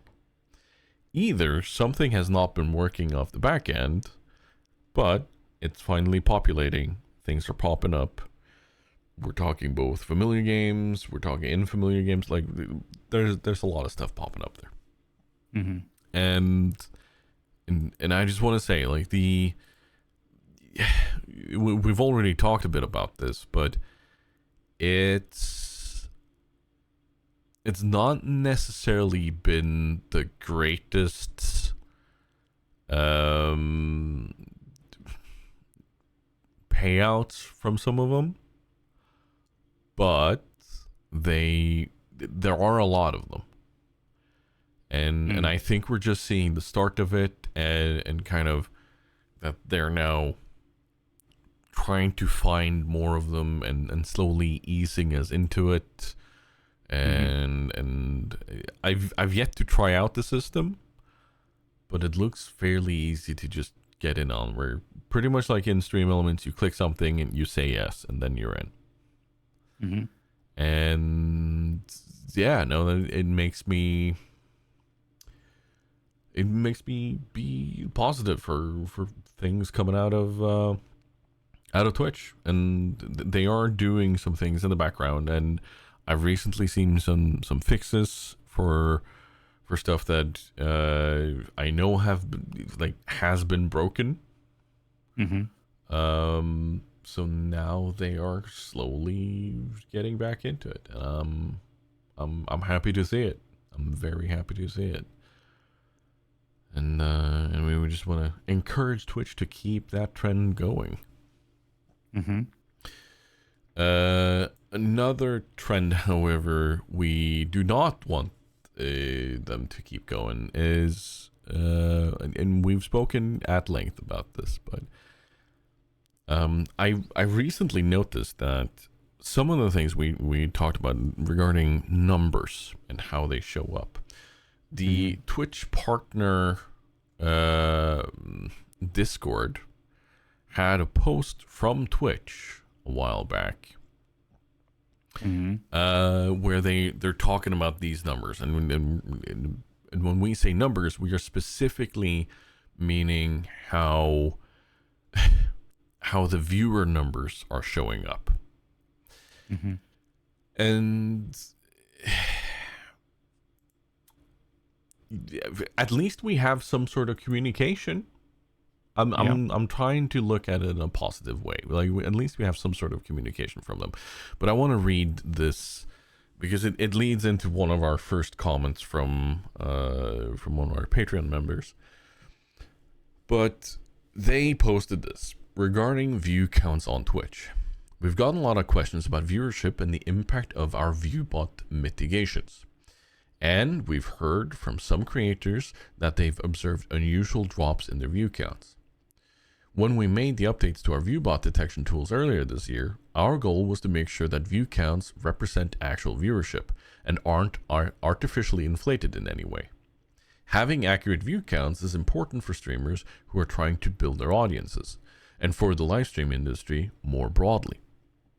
We recognize that for a lot of our creators, Twitch is a livelihood, and we don't take that lightly. Addressing viewbots is a balancing act. We want to identify artificial views without affecting real viewers. Like this, they're already repeating themselves. And that's a constant tension. We continue to evolve our systems to get better at spotting and removing viewbots while making sure we're counting real views accurately. Again, another repetition, like they're just doubling down with different language. We really appreciate the feedback and questions as they help us keep improving on how we do this. We've seen a lot of different theories about why some view counts may have shifted and want to address some of the most prominent directly. There's been a lot of conversation about how lurkers are counted. A lot of factors can impact viewership over time, including ad blockers, seasonality, and whether you recently hosted an event on your channel. After some investigation by our teams, we have identified one factor that may be impacting several streamers. Some viewers use third-party browsers extensions to view streams. For example, with one plugin, your feed in your Twitch follower list, and when a streamer you feed in your Twitch follower list, and when a streamer from that list goes live, the plugin opens a tab from that stream. For years, we've counted a limited number of sessions per IP address towards view count. If you have a lot of streams, more than a normal viewer would reasonably watch, open in many different tabs, our systems may determine you are not actively watching, and you will not be counted in any of those streams as viewer. Based on our investigation, we believe this is one of the contributors to view count questions. Oh boy, there's more. So let's just... We've also seen someone point out that view count and chatter lists aren't matching up. Something we've talked about previously. The chatter list includes logged in users who are connected to your chat. You can be connected to chat and show up in the chatter list without watching the video and being counted as a viewer. We use one system to count viewers actively watching your stream and a different system to keep track of chatters. The view count is updated more frequently than the chatters list. The view count includes all viewers, even those not logged in, whereas the chatter list doesn't. The chatter list is updated periodically behind the scenes, and clicking the chatter list shows the most recent view. Even then, the chatter list may be larger or smaller than the view count, depending on when you check, since the chatter backend doesn't update as frequently. We recognize that this can lead to confusion and questions, and will look at updating the tooltip to be more clear. When ads play, you may see a brief fluctuation of view count. Users with certain ad blockers may temporarily not be counted towards your view count during this ad period, though this will normalize after the ad break. Okay. First and foremost, thank you, Twitch, for actually giving us some sort of answer and information. But it's such it's waffly. It's there's so much of nothingness in this. They talk about the topics, but they don't address them. Like, they don't give us an explanation about why. They have theories, meaning they don't even know what's going on. And this is not to throw Twitch under the bus. This is more just to show you guys that this is what we're dealing with. We don't even understand it because Twitch is giving us this sort of information. Mm-hmm. So I don't know how to deal with it. I don't know how to approach it, but all I'm going to say is just keep interacting with Twitch in the normal way you do. Don't feel the need to come out of lurk just to boost the stream. If you feel like doing it, sure, by all means, but don't, like, if you are a lifetime lurker, stick with it. This is not your fault. This is not your doing. You're not the one on the wrong end of this. This is Twitch doing something that, yes, it's there to protect and help their business, but much in a Twitch way, they're going about it in a very both feet at the same time, jump in kind of way. Mm-hmm. And but I urge you, all of you as viewers, to just keep doing things the way you do. But you know, if you want to be part of a science experiment, sure, let's all disable our ad blockers and be really annoyed at ads together. Oh, apropos, you know what I've noticed? Well, so I there are certain streams I don't run ad blockers on. Well, actually on Twitch in general, but something has happened where as soon as an ad loads, be that a pre-roll or a mid-roll, I get the error 2000. Oh. Yeah.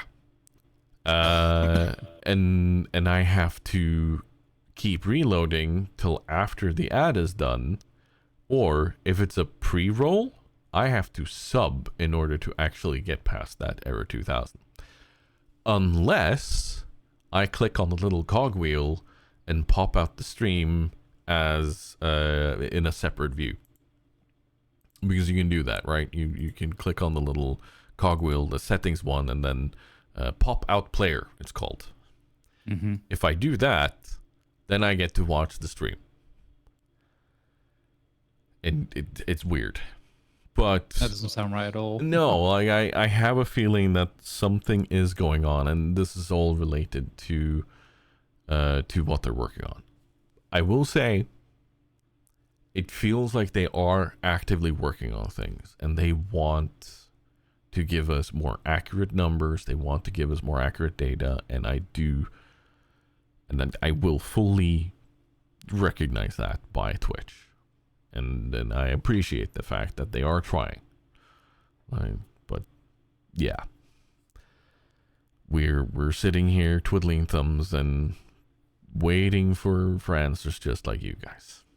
So if you see a streamer have issues with this or be confused or angry at it, like, we don't know anything. we don't know where this is coming from either, so please have patience with us. We're trying to have patience with them. Which brings us to a little bit of a thing from Mick on one of our patrons as part of our community contributions. He wrote on the last episode on Patreon. He says, as a professional lurker, because most of the streams I watch are on while I'm working, I hate this for you guys. I need to do a better job of interacting from time to time, but it's really frustrating that Twitch doesn't consider these things. I consume Twitch almost like a podcast, but I'm very much tuned into what's going on and what's being played. As a content marketer, I can say that I'd rather engage with an influencer on this, or in this case, streamers with a smallish community of hyper loyal and engaged followers than one that has 25,000 concurrent average viewers who are just there because it's the place to be. I do think that all platforms are being squeezed by marketers to do a better job of netting legitimate engagement, and the numbers coming from platforms have been inflated for a long time. Greed, man. It's like, yeah. And this is why I'm kind of pointing out that we don't want you as viewers to feel like you have to change anything with how you engage with us. Because it's such a tough thing to talk about, and this will probably touch a bit on something that Introvert has asked us a bit later. But just because the system is changing and doing things, I don't think either of us would want to change things in how our communities are viewing our content or consuming our content. I'm fully on board with people being lurkers. I'm fully on board with people being quiet and not engaging from time to time, because I can let myself get fully absorbed in the game I'm working on, right? And still provide commentary, still provide something where people hear the voice in the background and they hear the game sounds, and sometimes they'll hear a ooh or a ah, or, you know, they'll get these exclamations, and then they'll see what's going on, but it doesn't necessarily mean that they need to engage. Like, yeah, I just get so frustrated because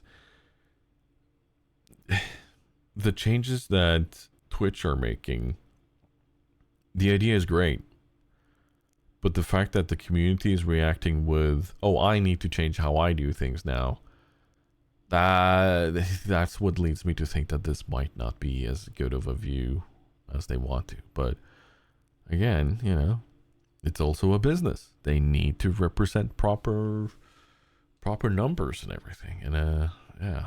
Do you have any thoughts? Yeah, I mean, pretty much just echo what you've said. I think the hardest part for us is that we're out here, you know, plying our trade, doing our best to entertain, and we're kind of confused and a little bit left in the dark sometimes. You know, in vis-a-vis that statement that they gave out, the Nothing Burger. Yeah, so just hang in there, and just, you know, continue to enjoy the streams and consume them how's convenient for you. We, as Tiger said, I reiterate, we don't want you changing your behaviors. If you want to, you know, pipe up and just say hi or whatever, throw an emote out or something and then go into lurk, those kind of things can maybe help, by the sounds of it. But honestly, maybe they're helping and maybe not. That bit's also still unclear. But yeah, just know that we still appreciate very much that you're there with us. And yeah, don't worry about it, the numbers and all that. And that's just an unfortunate side part of our business, that we have to focus way more on numbers than we would like to, ideally. But it's the nature of the beast. It is. And hopefully this is also just a sign that things are changing and we'll get to a better solution down the line, where, you know, ultimately the marketers and whatnot and the advertisers trust the service again, and by proxy trust us, and we can all, you know, just go about our business again, having fun without this feeling of not that we're doing anything wrong, but just that something is wrong inherently in what we're looking at, you know. So it's hard enough because the classic advice is don't think about the numbers, don't look at the numbers. And then every single thing about the business is, what about the numbers? Well, It all boils down to it. So I want to add my tip for anyone getting into Twitch is always don't look at the numbers until you need to. Because as soon as it becomes a job, that's when you need to look at the numbers. When it becomes a profession for you, that's when you need to keep a focus on what keeps the numbers up, what keeps them going, what works, when does it work, that's when you look at the numbers. But before that, it's a different matter.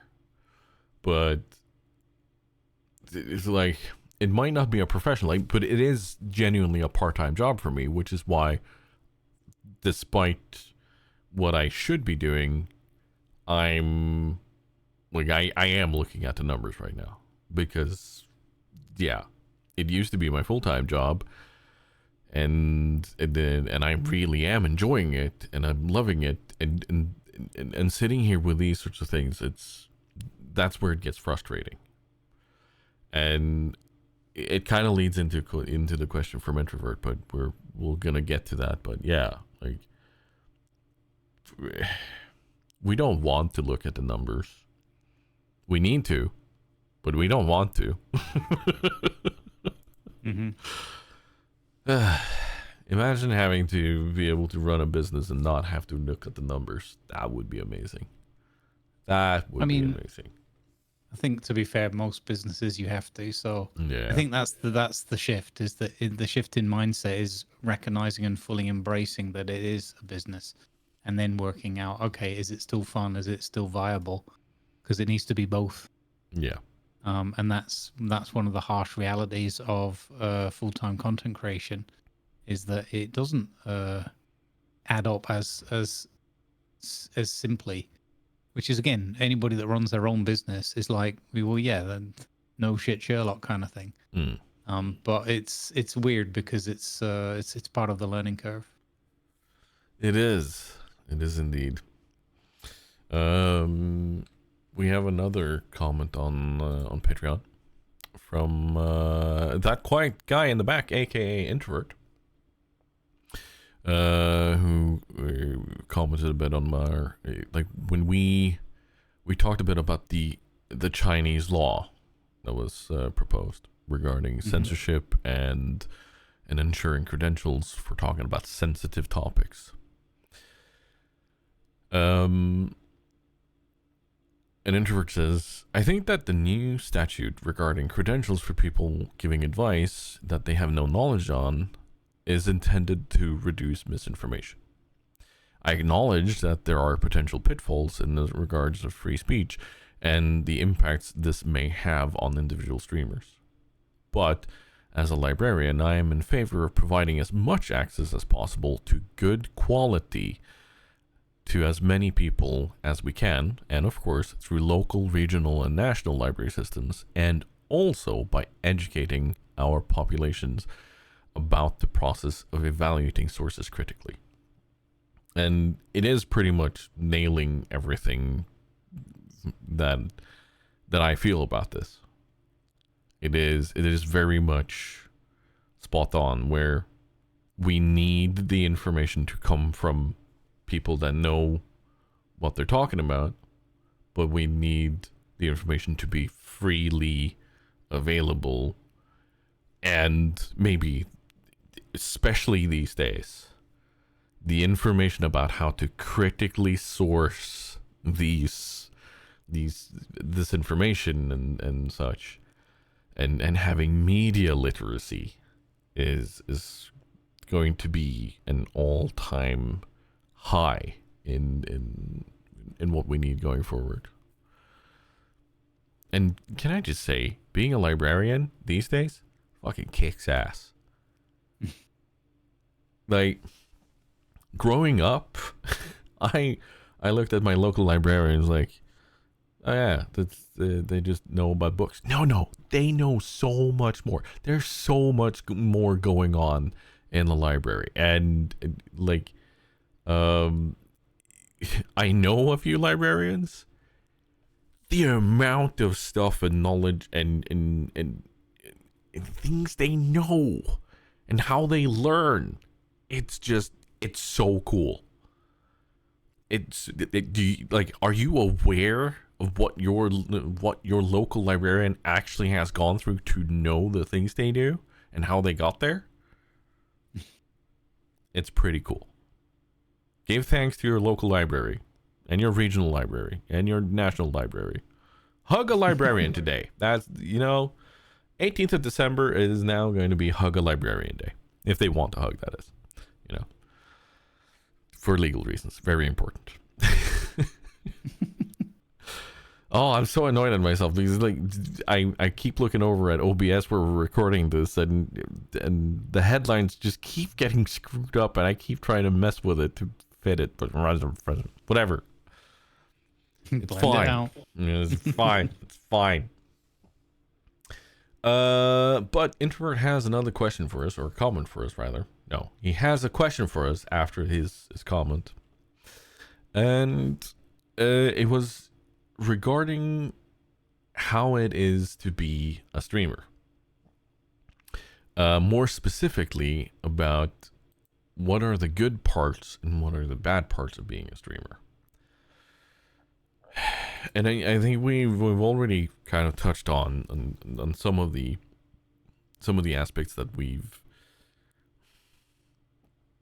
really don't like, and it's the business aspect of it, always having to keep an eye on numbers, always having to figure out, is it fun, is it viable, is all of these things, and it keeps it just keeps doing those ups and downs, those peaks and troughs the entire way.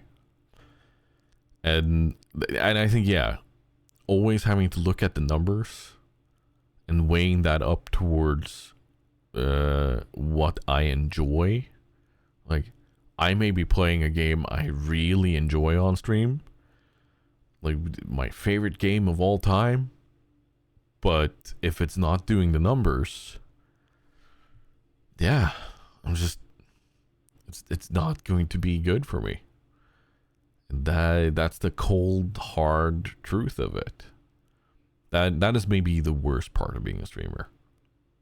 How about you? What's your kind of super ick about being a streamer in this way?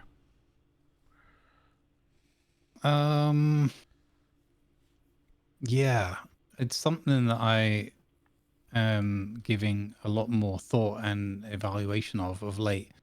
So I'm kind of constantly like just adapting and thinking it through. I think that the numbers part of it is hard. Yeah, I mean, it's the obvious, if not always satisfying answer. I think that I've definitely gained a new appreciation and sort of changed my perspective a little bit in terms of that necessity and why it makes sense, especially if you're doing it full time.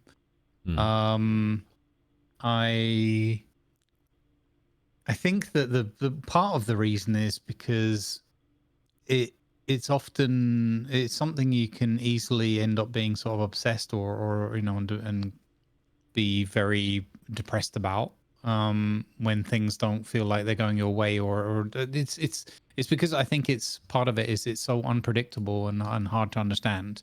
Like if I play a game that's quite popular or whatever, and I might play it on like any given day, and there's 50 people there, and then I might play it another day and there's like 150 people there, and you're like, well, what did I do wrong on the 50? You get into that kind of way of thinking and overanalyzing it and thinking, what did I do wrong?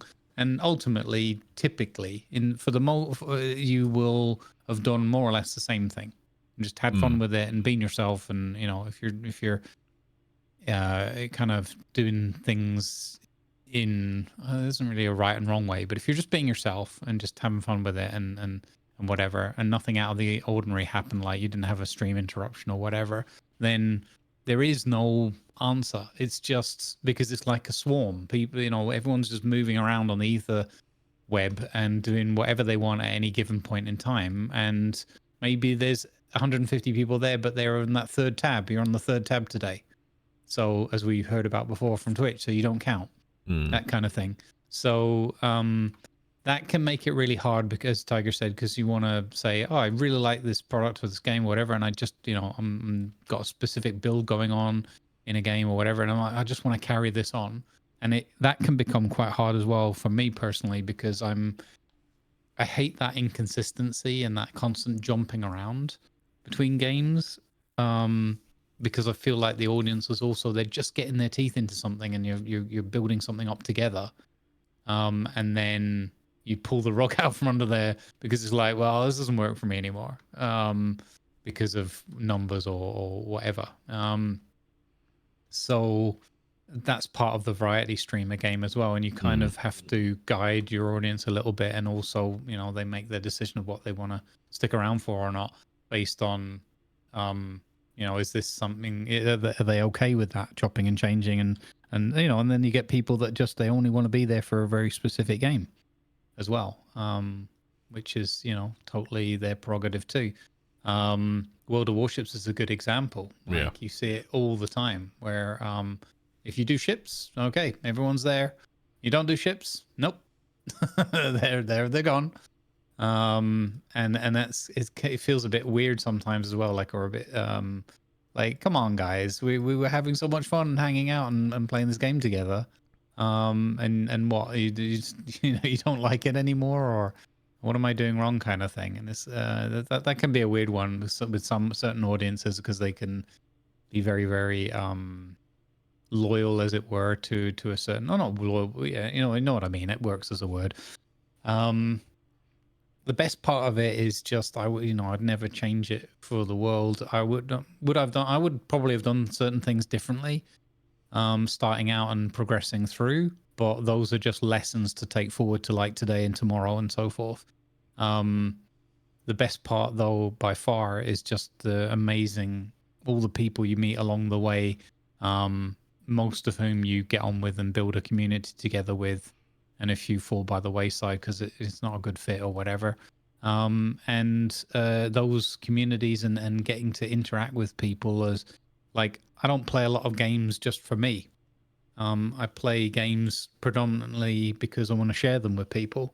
Even if I'm doing something off stream, it's because I'm preparing something, like building a house or a ship or something, and so that I can then share that and make a story together with people. So that's like an irreplaceable part of the journey for me. I love that part. That's why I do it, to try and make people smile and just have fun and escape reality for 5 minutes and that kind of thing. And that's been and remains the core reason of why I do it, and the fact that we can like help people do the charity streams and whatnot, or just aid each other in the community and get over mental health hurdles and stuff like that together, is just, it's hard to find something like it. And I have moments where I think, well, in my old like job and whatnot, and the previous life, as it feels, couldn't I have done something? And there's some ways, like financially, certainly it could have been, that's the one bit where I'm like, man, if I had that, I would just dive in and help this person right now. But I just don't have that anymore. But that's life, isn't it? You can't have everything all at once. You make your decisions, and then you got to just carry on your path, and every once in a while have a look down the road and just course adjust or keep going, course correct. So yeah, that's the best part of it for me, is just that interaction with everyone and being able to share those experiences and make stories together with people. And the worst part is, kind of what we said. It's not just the numbers; it's more I think it's the sort of self-doubt and constant. So you can get into a mode where you're constantly questioning yourself, and but that question comes from those numbers. Like, it's rooted in those numbers, because like you said, those numbers are fickle, and they could be from stuff way outside of your control, but without a clear answer, it's still a what am I doing wrong? What is going wrong here? What's going on? You know, that's the sort of stuff that comes from those numbers. But Oh yeah, I will definitely mirror the sentiment about what the good parts are. Like the very best part of being a streamer and working with streaming is the buildup of the community. Like seeing names pop up that you're familiar with and have interactions with, and sharing those moments where you have everything from like that time when I was playing Draugen and we all decided to go have a strong drink because of a moment happening in game, and we all kind of sat down together again and kind of checking in. Okay, are we all back in chat? Are we missing anybody? Like, are we back? And then people kind of sounded off. Yeah, we're back. We're ready to go. I had a sip of whiskey and then we continued on, and you know, creating those moments together, or getting that message of thank you for providing a place for me to forget about the world for reason X or Y. Mm-hmm. Because we know that the world is a bit of a dingus sometimes, and yeah, being able to provide that escape or that voice on the sideline that provides a tiny bit of reassurance, a tiny bit of an anchoring, that is possibly the best feeling in the world. That is where, that's a rock someone will die on, and it's not me. Yeah, such a weird way of saying it. But we're gonna move on. Introvert has a little victory for us that he has shared. Mm-hmm. He says he's more consistent with the results of his CPAP, experiencing fewer problems after a rough start last month. And as someone who is on a CPAP, congratulations. Hopefully it will keep on getting better and you will see good results. I know that it's literally night and day for me. So hopefully it's the same for you. Nice. Moving on from one little victory to another, Mari shares a little victory. She says, been to the gym regularly despite the real lack of motivation. That's big. That's very big. That's honestly a big victory, I'd say. Because motivation is such a key thing in actually being able to get to and into the gym. So go you. Mari has a little question for us, though. Question about these Wrapped statistics. She says, Warships, Twitch, Spotify, everybody and their mom is throwing Wraps at us. What is your favorite so far, and what is the Wrap you'd like to have? That's a very good question. I've been thinking about it since we had the meeting, or since I saw the question. And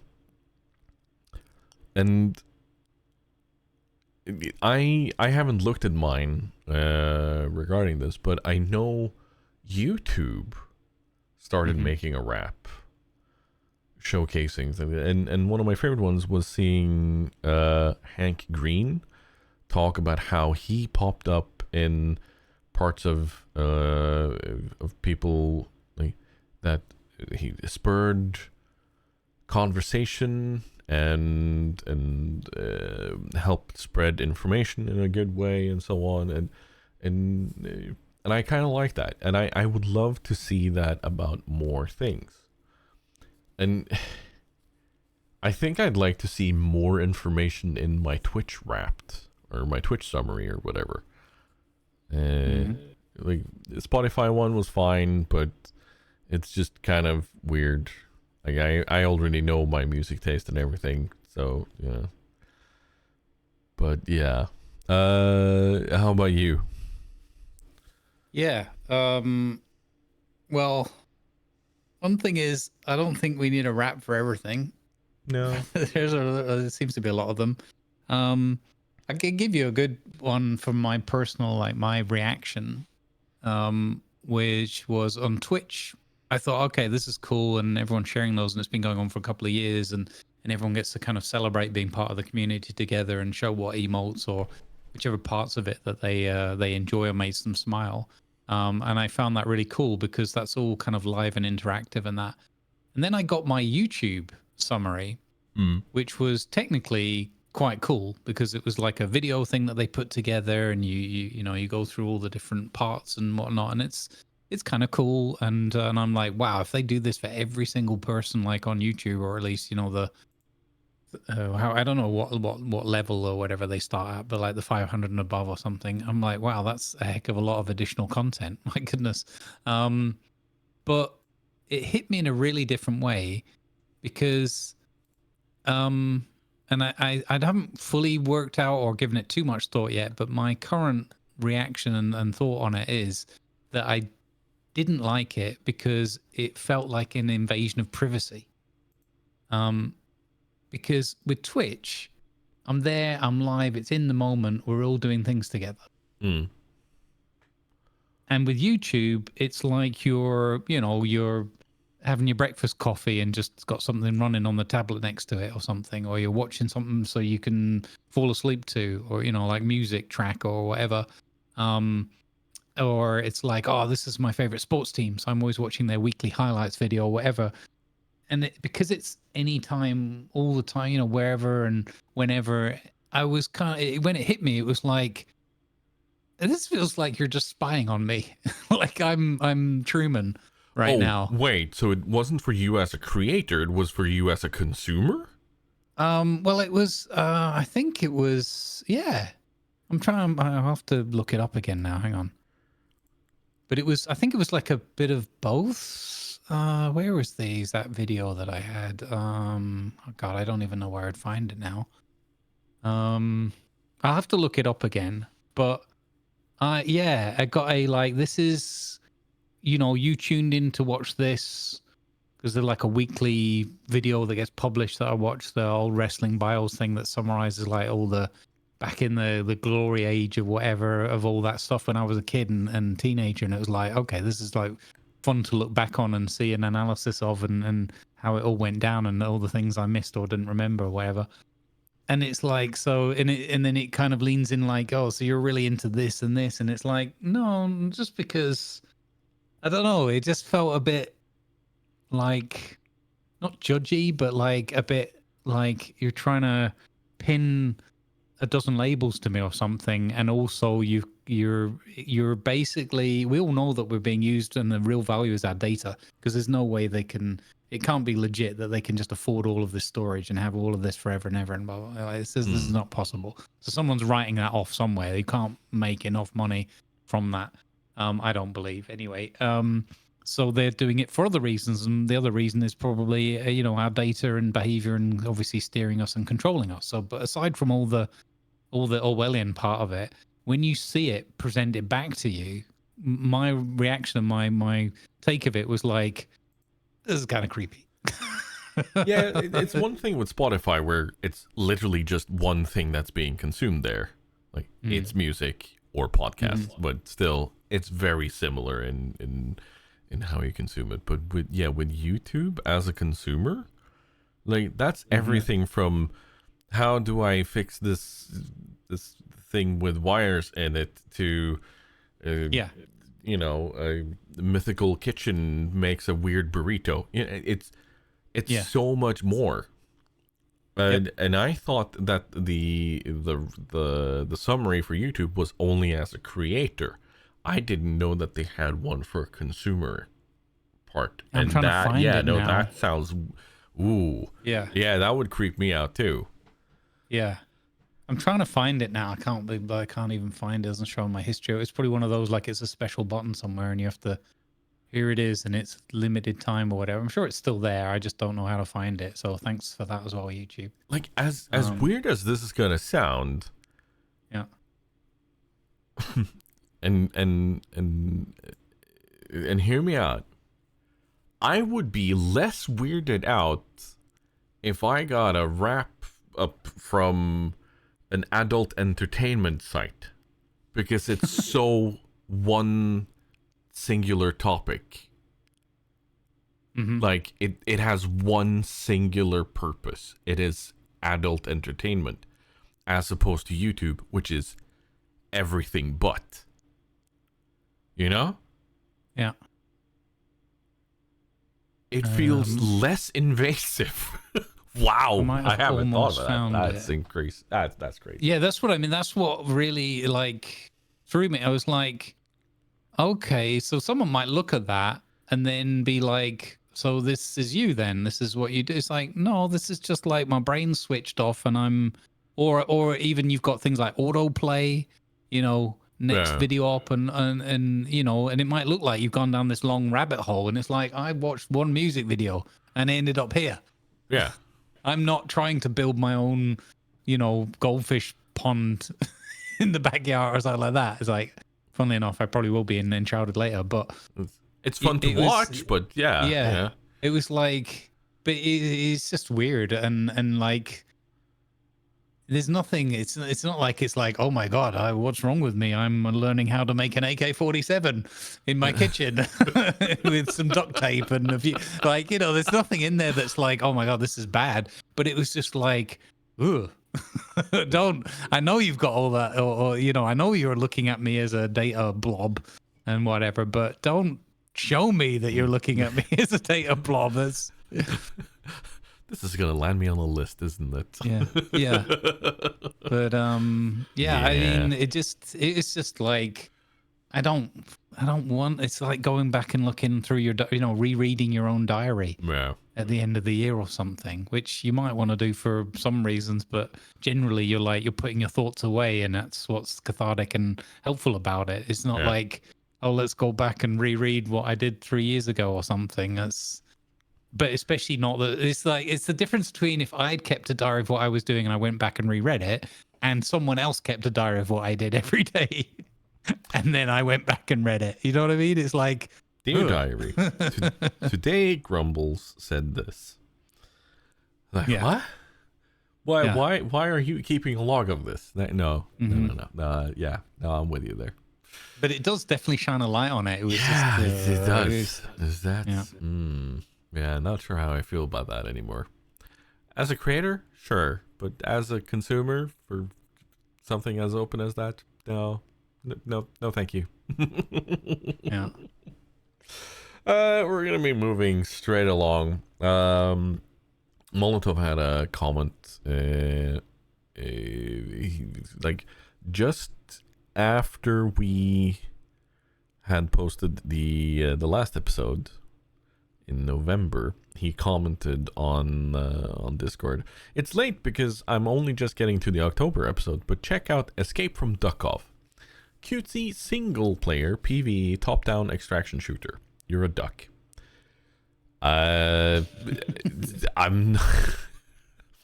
I will just take that name and I will quickly just put it into Google, and yeah, it does genuinely look like something I could fully enjoy. Is it multiplayer? No, he said single player. Yeah, he said single player. But I will definitely check that out. It looks fabulous. Thank you, Molotov.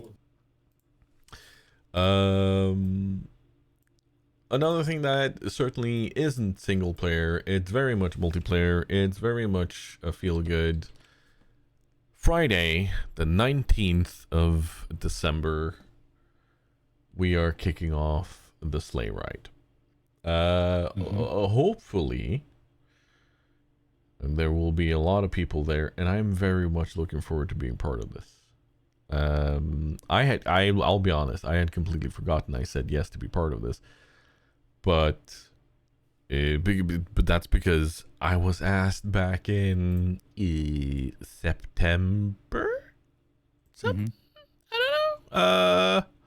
When did Yeah, TC TC ask likes me? to get in early with it. Yeah. He asked me. Oh yeah, 21st of September.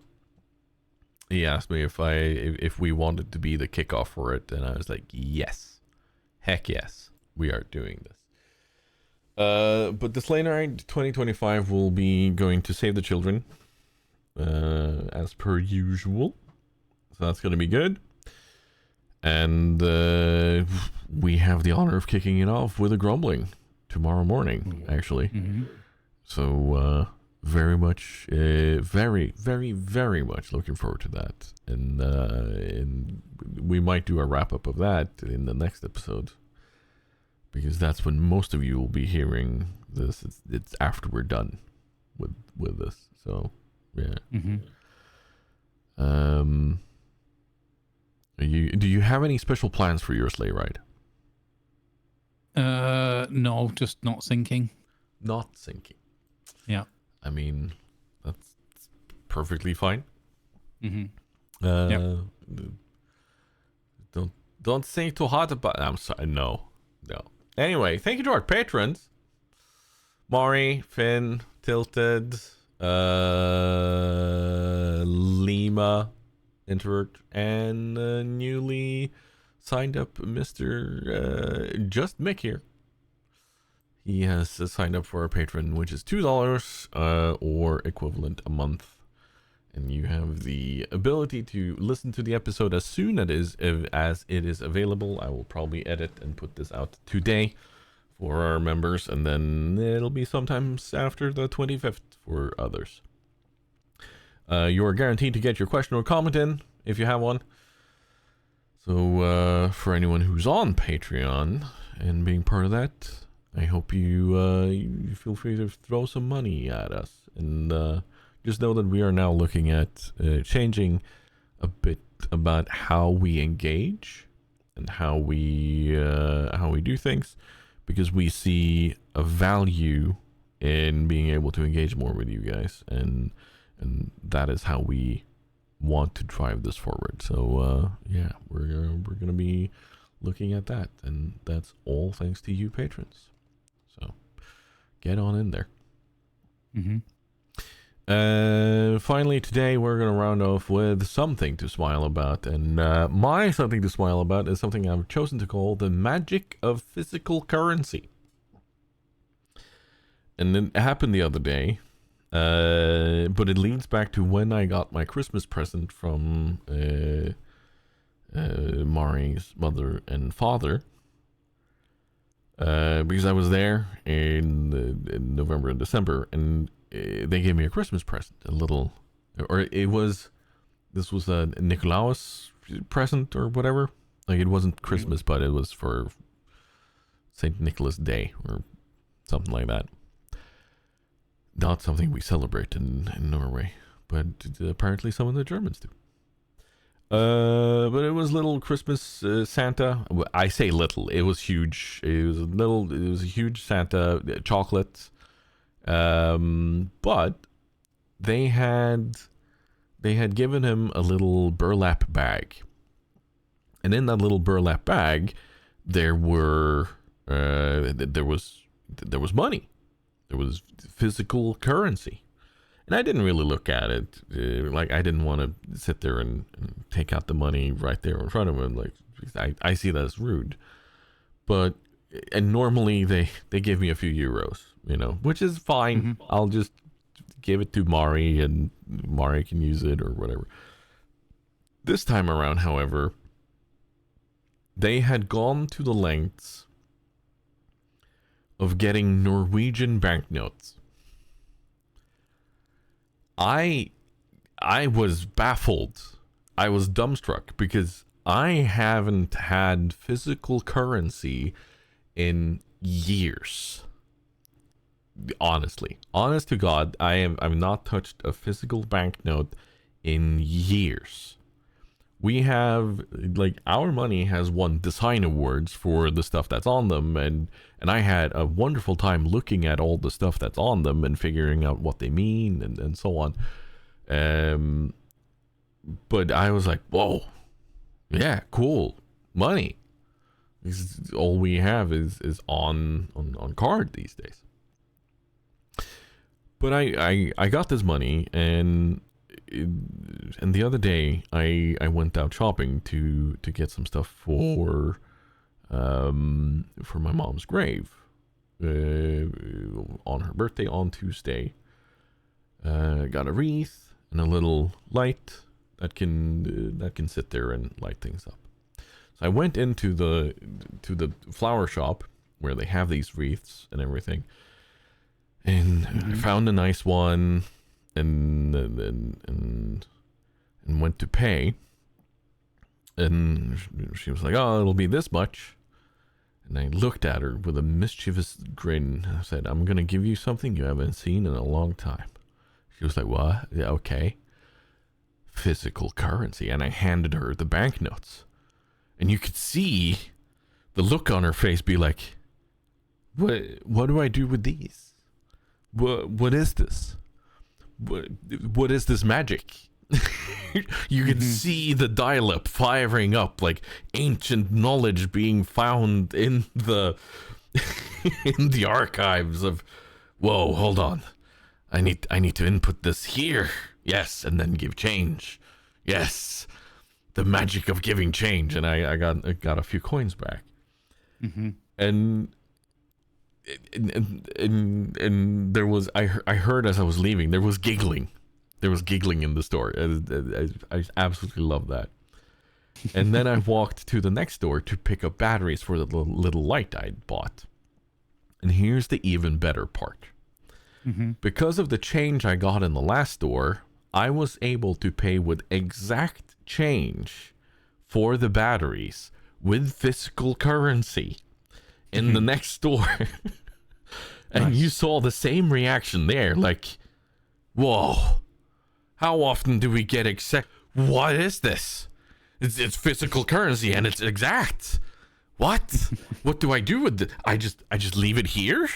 And you could see it on their faces, like it was so unusual. And I just love the fact that it was on my mom's birthday, because she would have absolutely loved the way these people reacted. She would have giggled and just been so happy with herself if she was able to do something like that. So that gave me a genuine moment of laughter and smiles as I put the wreath and the light down, and I told Mom about that, and it felt good. It felt good. And it spread joy to others, too. They were clearly having a moment of fun with it. So, yeah. Nice. That's my something to smile about. And, yeah. Well, I hope with the batteries, at least they didn't overcharge. Wait! Macarena. Sorry. Get out. I have a feeling where yours is going, by the way. Now that I look at the words, I have a feeling I know where this is going. Yeah. But could you... So for those of you watching on YouTube, you probably now see it says Buck-Buckausz. Could you... like what? Because when I first read this, I was like, that's a weird Czech name or Polish name or whatever. What is this? Is it candy or what? But now that I'm reading it, it's like, okay. Yeah. Where are we going with this, Grumbles? Yeah, so I was thinking about how to lead up to it. So yeah, it's called Buck-Buckausz, which gives it away. For those, if you know, you know. And for everyone else, we met through role-playing. We met the Awesome Sauce Trammer, amongst many great role players and people that I consider like my streaming friends and whatever. In the meanwhile, and just a great community member, and she's a veteran, a mom, and wife, and all the just like busy life, but just trying to chill out and role play and have some fun with everyone, and such a fun-loving and like genuine, enthusiastic character. who's just like, you can have the most dour day or whatever, and she'll just turn up and be like, "Hi," and it's like, okay, what's gonna happen now? And then there'll be a pun or a joke or a like she'll just throw an animal at your feet, saying, "Oh, just tame this. I thought you might like it," whatever. Just a real like sweetheart, and she. We were live streaming the other day doing the birthday celebration thing before my birthday, and she said, "Would it be all right if I sang Happy Birthday to you?" Like I was like, "Sure, why not?" Because it's someone I trust, and I know that it'll be a fun thing. Yeah. So she has this long-running joke. Because we love puns and punventory and all this stuff, and it's been going on for years, and it happens all the time. Obviously in our own streams and everything, but just like if we ever get to roleplay together, we always, and then we because we know it, we play it off on other characters and things. Like my fish scale joke, she has her joke, which is why a chicken's so awesome. And then you wait for the dramatic pause, the comedic pause, and then she goes, "Because." Simple as that, right? So she jumped into the live stream, the voice chat on Discord, and she sang me "Happy Birthday," but in chicken clucks. And I can honestly say I've never been clucked at for a happy birthday before in my life, and it just tickled me. And I thought, what a beautiful, like, heartwarming moment for us and the community to be able to share with everybody on live stream. I said, I reckon right now today, no one else on Twitch has had happy birthday clocked at them like a chicken to help them celebrate. And there you go. I think the world's a better place for it. So there you go. That's my something to smile about. Find friends that clock happy birthday to you. You need those kind of people in your life to get through the miasma that is the human condition sometimes. So there you go. Shout out to Trama and all the community and all the great role players and fun-loving folk out there. Again, links back to all the other things we've talked about before about role playing and about why we stream and why we do these things and create and boost these communities we're part of. Indeed. And with that, we are going to run off this episode. We are going to say goodbye. And thank you for the adventure that was 2025. We're not quite sure where 2026 will lead us. There has been changes in schedule. There has been change in like, for instance, for me, I might be going into a new schedule too with work training and everything. So we don't know where 2026 will lead us. But we are happy to have you with us for this in any way, shape, or form you will have us. So, without further ado, it's going to be a goodbye from me and a goodbye from Grumbles. Good vibes, everyone. Goodbye.